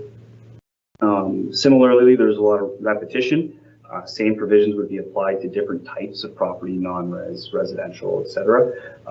So we really tried to streamline the bylaw to make it easier to read. There was also an addition of some provisions for vacant or damaged or fire damaged buildings. Melanie did touch on enforcement and the different kind of enforcement tools that are available to these, with provincial offenses being for clean yards and the Ontario Building Code Act for property standards. So again, just looking for your general feedback and some specific feedback on the inoperative vehicles part. Thank you. Good. So before we go to council, I just wanted to make sure that you saw back in clean yards the difference between lawn and natural area. So natural area, the definition, it still implies that it's purposeful and maintained. So it's not, natural area doesn't mean that you can just choose to not cut your grass. So there is natural area. It's important to remember you've got an area, you're looking after it. It's not just a bed of weeds that you're letting grow. And the last sentence in the definition does say land that has been neglected and left unmaintained is not considered a natural area. So these distinctions, and as Noah said, putting a number to long grass, which is trying to help with enforcement, getting away from some vague language that people interpret differently. Okay, well, thanks for all your work on this, Noah and Melanie. It was a lot to go through, and it looks like you've really streamlined it and made it more applicable to the town. Noah was dreaming about grass for a while. Inoperative vehicle. Okay, there's probably a lot going on here, so questions from members of council. Councilor, Thank you, Mr. Mayor. Just I'm in favor of the clean the yards in regards to inoperative vehicles, derelict vehicles. In residential areas, I'm not supporting that at all. I see around the town where there's vehicles, boats, trailers. People said they've been restoring them now for more than 10 years. I like the approach that Aaron Pryor had. I believe it's Aaron Pryor. They're prohibited unless they're stored in an enclosed building. In regards to inoperable vehicles for rural, I think 10 is way too much. That just promotes, again, more of a vehicle, I guess I don't want to say junkyard, but a storage wreckage facility. That's where I stand with that. I like the idea of being parked in a building. Like I said, I can point out many areas in residential town of Petawawa where vehicles have been stored in their yards for a long period of time. That I've heard the stories that they're restoring a boat, fixing a trailer, fixing a piece of machinery, going to make this vehicle into a historic vehicle. They're still sitting there. They're dangerous to the environment. They're not looked after. There's been no enforcement or very little enforcement from the town, and I think it's time we take action towards this. There's places for that type of work to be done, and I don't think it's in your driveway. Thank you. thanks. Further comments? Deputy Mayor Sabrin. Thank you. Just my first question around the inoperative vehicles. One vehicle was, what is the length of time that you give people to repair? And that's probably very hard to one, be able to judge and determine, because by the time you get the complaint, it could have been sitting here for a year and a half, you give it another year, et cetera, et cetera. So I too like the idea I want to repair your vehicle without sight, it's somewhere where nobody can see it. So that's my opinion as well. I too thought that 10 inoperative vehicles on rural property seemed, and I'll say it, that's a junkyard. So I know you don't, I know you're a problem with it, but the other question, and again, when we're looking at the length of grass, I mean, the longer your grass, the better it is at making sure that weeds don't grow. So I sort of get that, and I know at my house, my lawnmower that we ride on is 4 inches, so the grass doesn't get much, because otherwise I won't be able to cut it. But I was just wondering if there's any thought to, like, what about 6 inches? And is there like, that just seems to be, and I'm thinking of, you know, the dandelions that grow and all of those kind of things that I've seen in our neighborhoods. I just sort of be more aligned with 6 inches, unless there's sort of like an 8-inch. My gosh, that's like ideal for something. Don't know what that is. I think it was if people are away on vacation or something, because I too keep my lawn longer, and they do recommend it. So if you're away for a couple of weeks, it doesn't take long to get over 6 inches. So it was, like Noah said, in the municipal scan there, the numbers are between 6 and 8. 8 might be a little on the higher end, but it was to provide a little bit of grace. Yeah, I mean, I won't lose any scissors even, just better. That's how we came up. I hear you. Okay, thank you. Councilor Carney? Thank you, Mayor Service, and thank you to the department for putting together this report. It seems to have struck a reasonable balance between allowing people to do what they want to do on their own property that they own, and having respect for the neighborhood that they live in and their neighbors' situation in that. With respect to the vehicles, I think 1 vehicle on a residential property in town is perfectly fine. 10 in a rural setting is perfectly fine. I can think of a property just down the road from me that has probably more than 10, and they're all lined up nice and neat, and it looks perfect. I mean, the whole place is well maintained, and just because there's 15 cars on the property, it's probably 3 or 4 acres, and it looks great. Other than that, length of the grass, yeah, probably 8 inches, I'm fine with. Just thank you for your efforts on this report. It's something that needs to be done. Councilor Goodhue? Thank you, Mayor Service. I'll echo what my fellow councilors have said, and thank you sincerely for the work that went into this. This has been something that's been in my view to permit those natural lawns, to allow people to have the more variety in their landscaping, and then promote that biodiversity and all the different projects that people have for the land that they use. So I'm happy with 8 inches for grass. My understanding is it's better to keep your grass long. It helps keep the moisture, etc. But without that, what you said about the providing that grace, that makes sense to me. And I'll also agree with James about 1 vehicle. I note that under the bylaw, it will need to be parked on a proper surface, so not just on the lawn. But I think for me, the idea of people maybe tinkering nonstop might not be such an issue if it's, you know, in view, out of view. It's sort of giving people that permission to use that piece of their driveway for whatever project they have ongoing. And yes, it might go on. And if it is an environmental issue, that would be maybe a separate consideration. And I'll also agree with James when it comes to 10 inoperative vehicles on rural properties, just given that they are to be screened from view. So I think that would eliminate some of the visible issues, but also if it's good enough for environmental compliance under the Environmental Protection Act, then I'll kind of defer to that, I suppose. So those are my comments. Thank you. Thanks. Councilor Down? Mine would be 8 inches, 1 car, 8 cars. 8 cars. Yeah, there's a new number thrown out there. Not quite 10. Okay, any further comments or questions? Okay, I guess I'll weigh in here. The inoperative vehicle is a tough one. Because truthfully, there are some people that will have a vehicle that needs repairs and they'll put it up on blocks and they'll fix it. And then a couple weeks later, a month later, it'll be gone. But as Councilor Ruth has said, there are some residents who may take advantage of that and have something under repair for 15 years.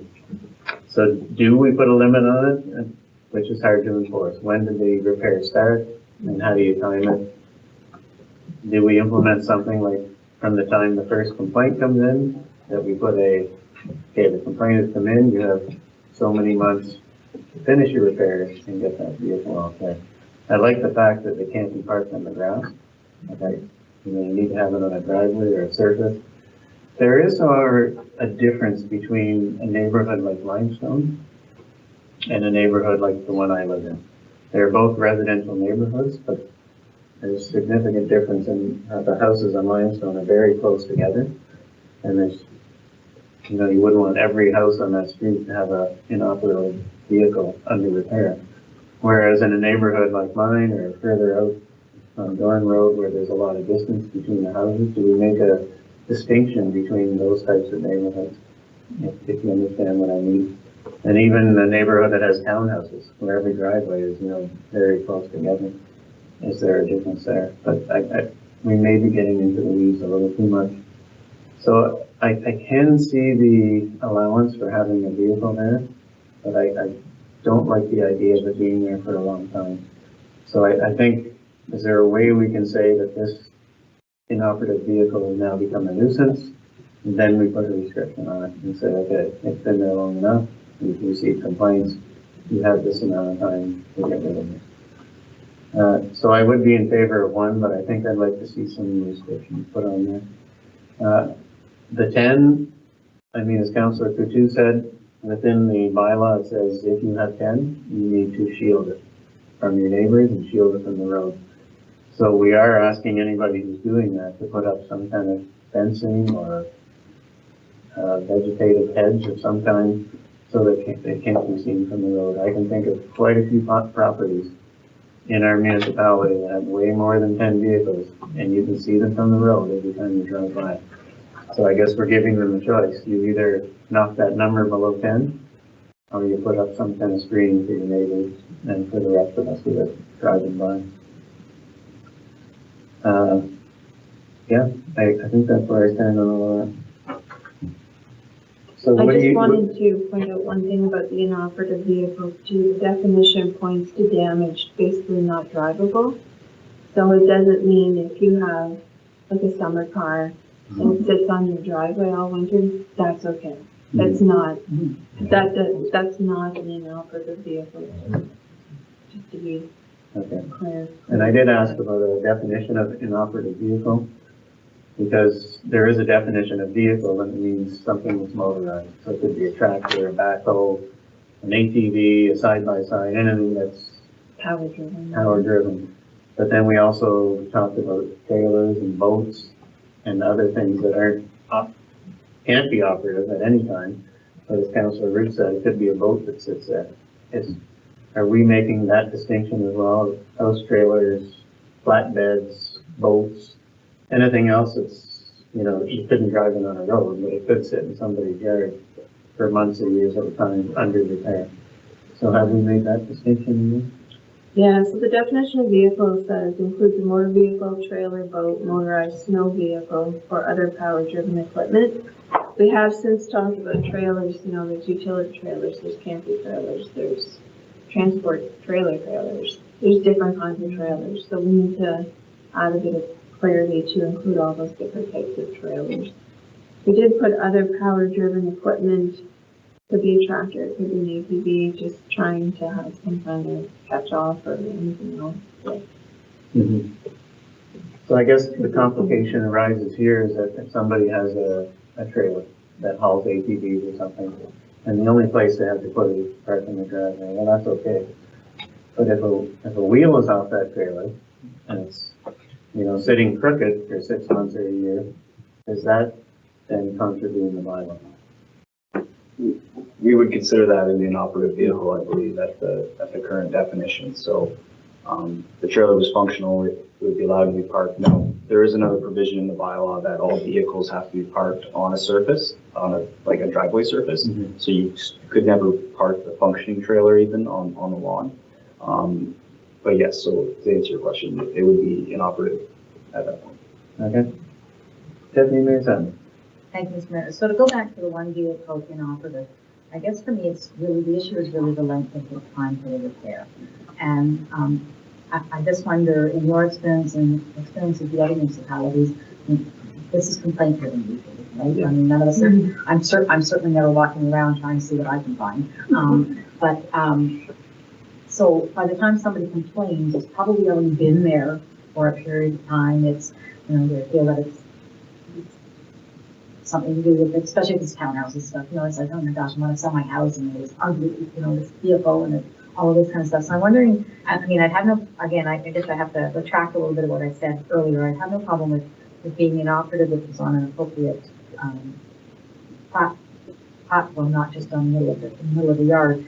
But is there something that's found in other bylaws that, you know, sort of 30 days or 60 days from the time a complaint comes in, that's got to be off and done? I mean, that might be something we look at, but then there's the whole policing of that. So, yeah.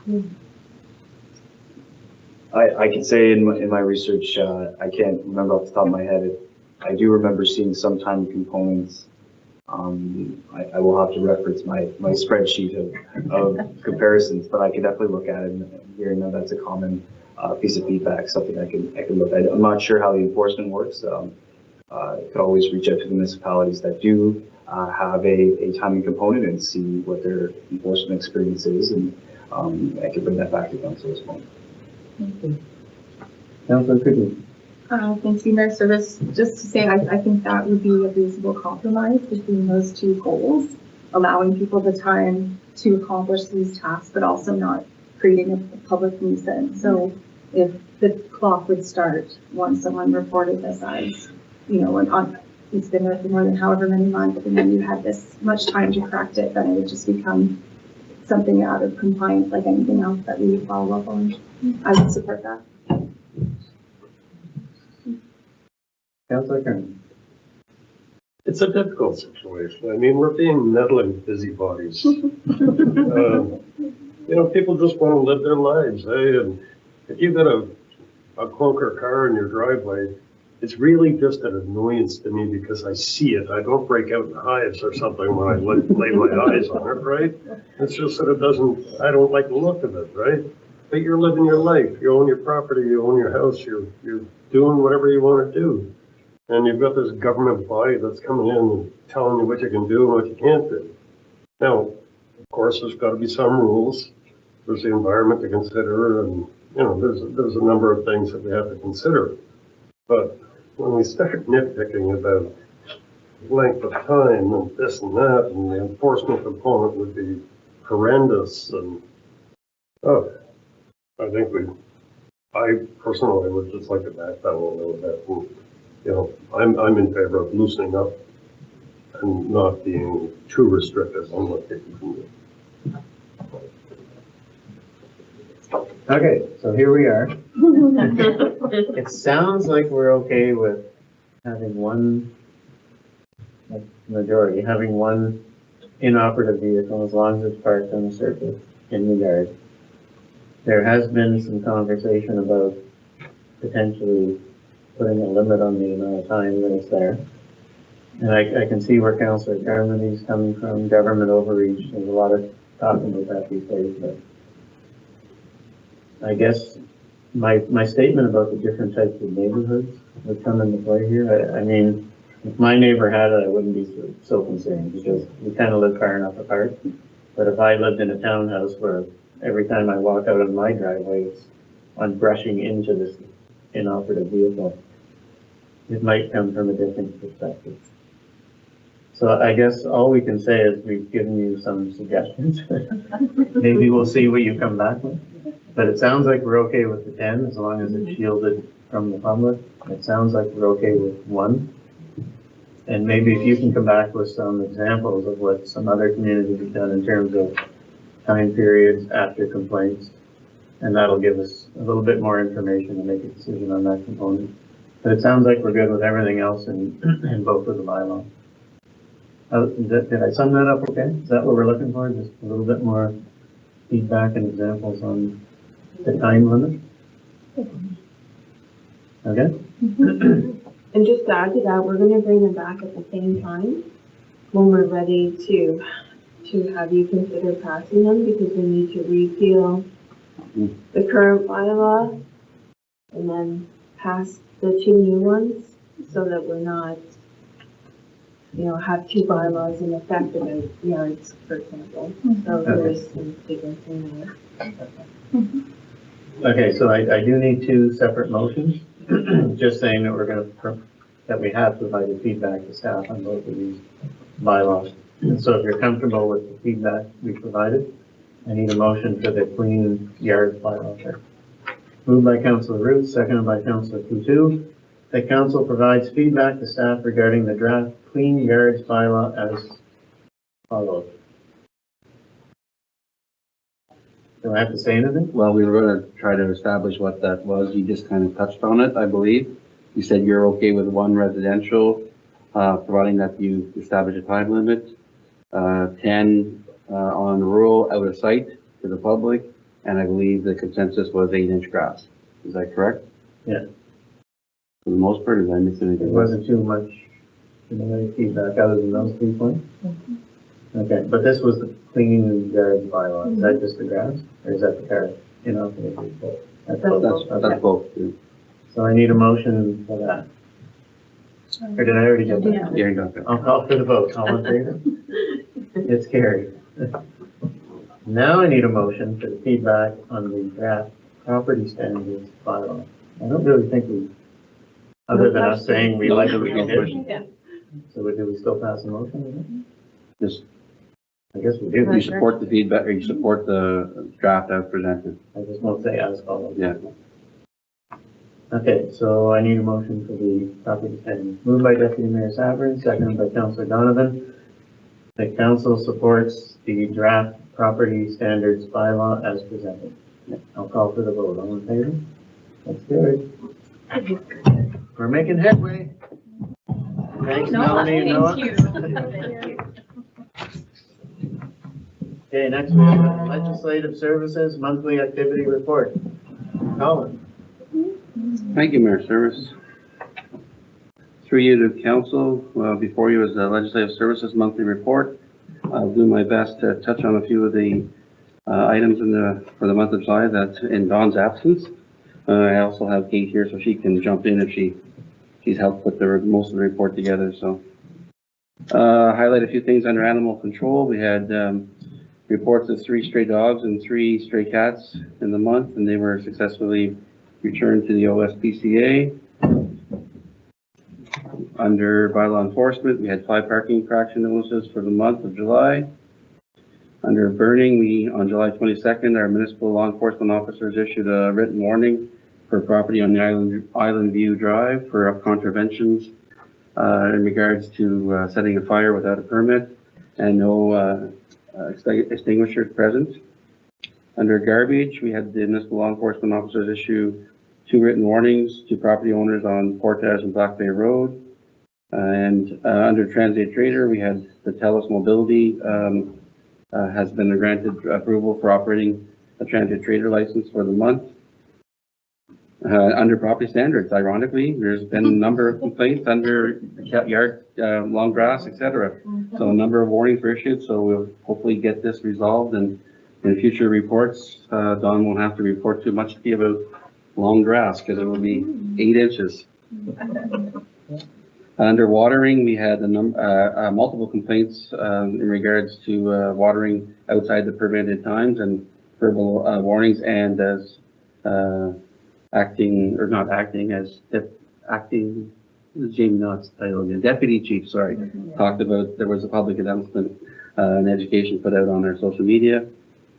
Under HR, we had a number of meetings, Jody had a number of meetings in the month in regards to rec and culture and the day camps. We also had a recruitment. We have been pretty active in the last month. We had a number of postings for summer day camp counselors. 2 people were hired. As council is aware, with the approval of Dawn as our now official clerk, that was filled internally. We have our firefighter pool, which closed in August. You can also report that our treasurer report is also closed, and I'll be coming forward with the report to council at next week in regards to our treasurer. A number of packages were also done up by Jody in the last month, combined with letters of draft of offers of positions and et cetera. Under Commissioner of Oaths, we had 30 requests for the month of July. Under marriage licenses, we had 6. And under the flag request from July the 2nd to the 15th, it was disability pride flag, phone, and then you'll see a number of meetings which either myself, Kate, or Dawn have all been part of over the last month.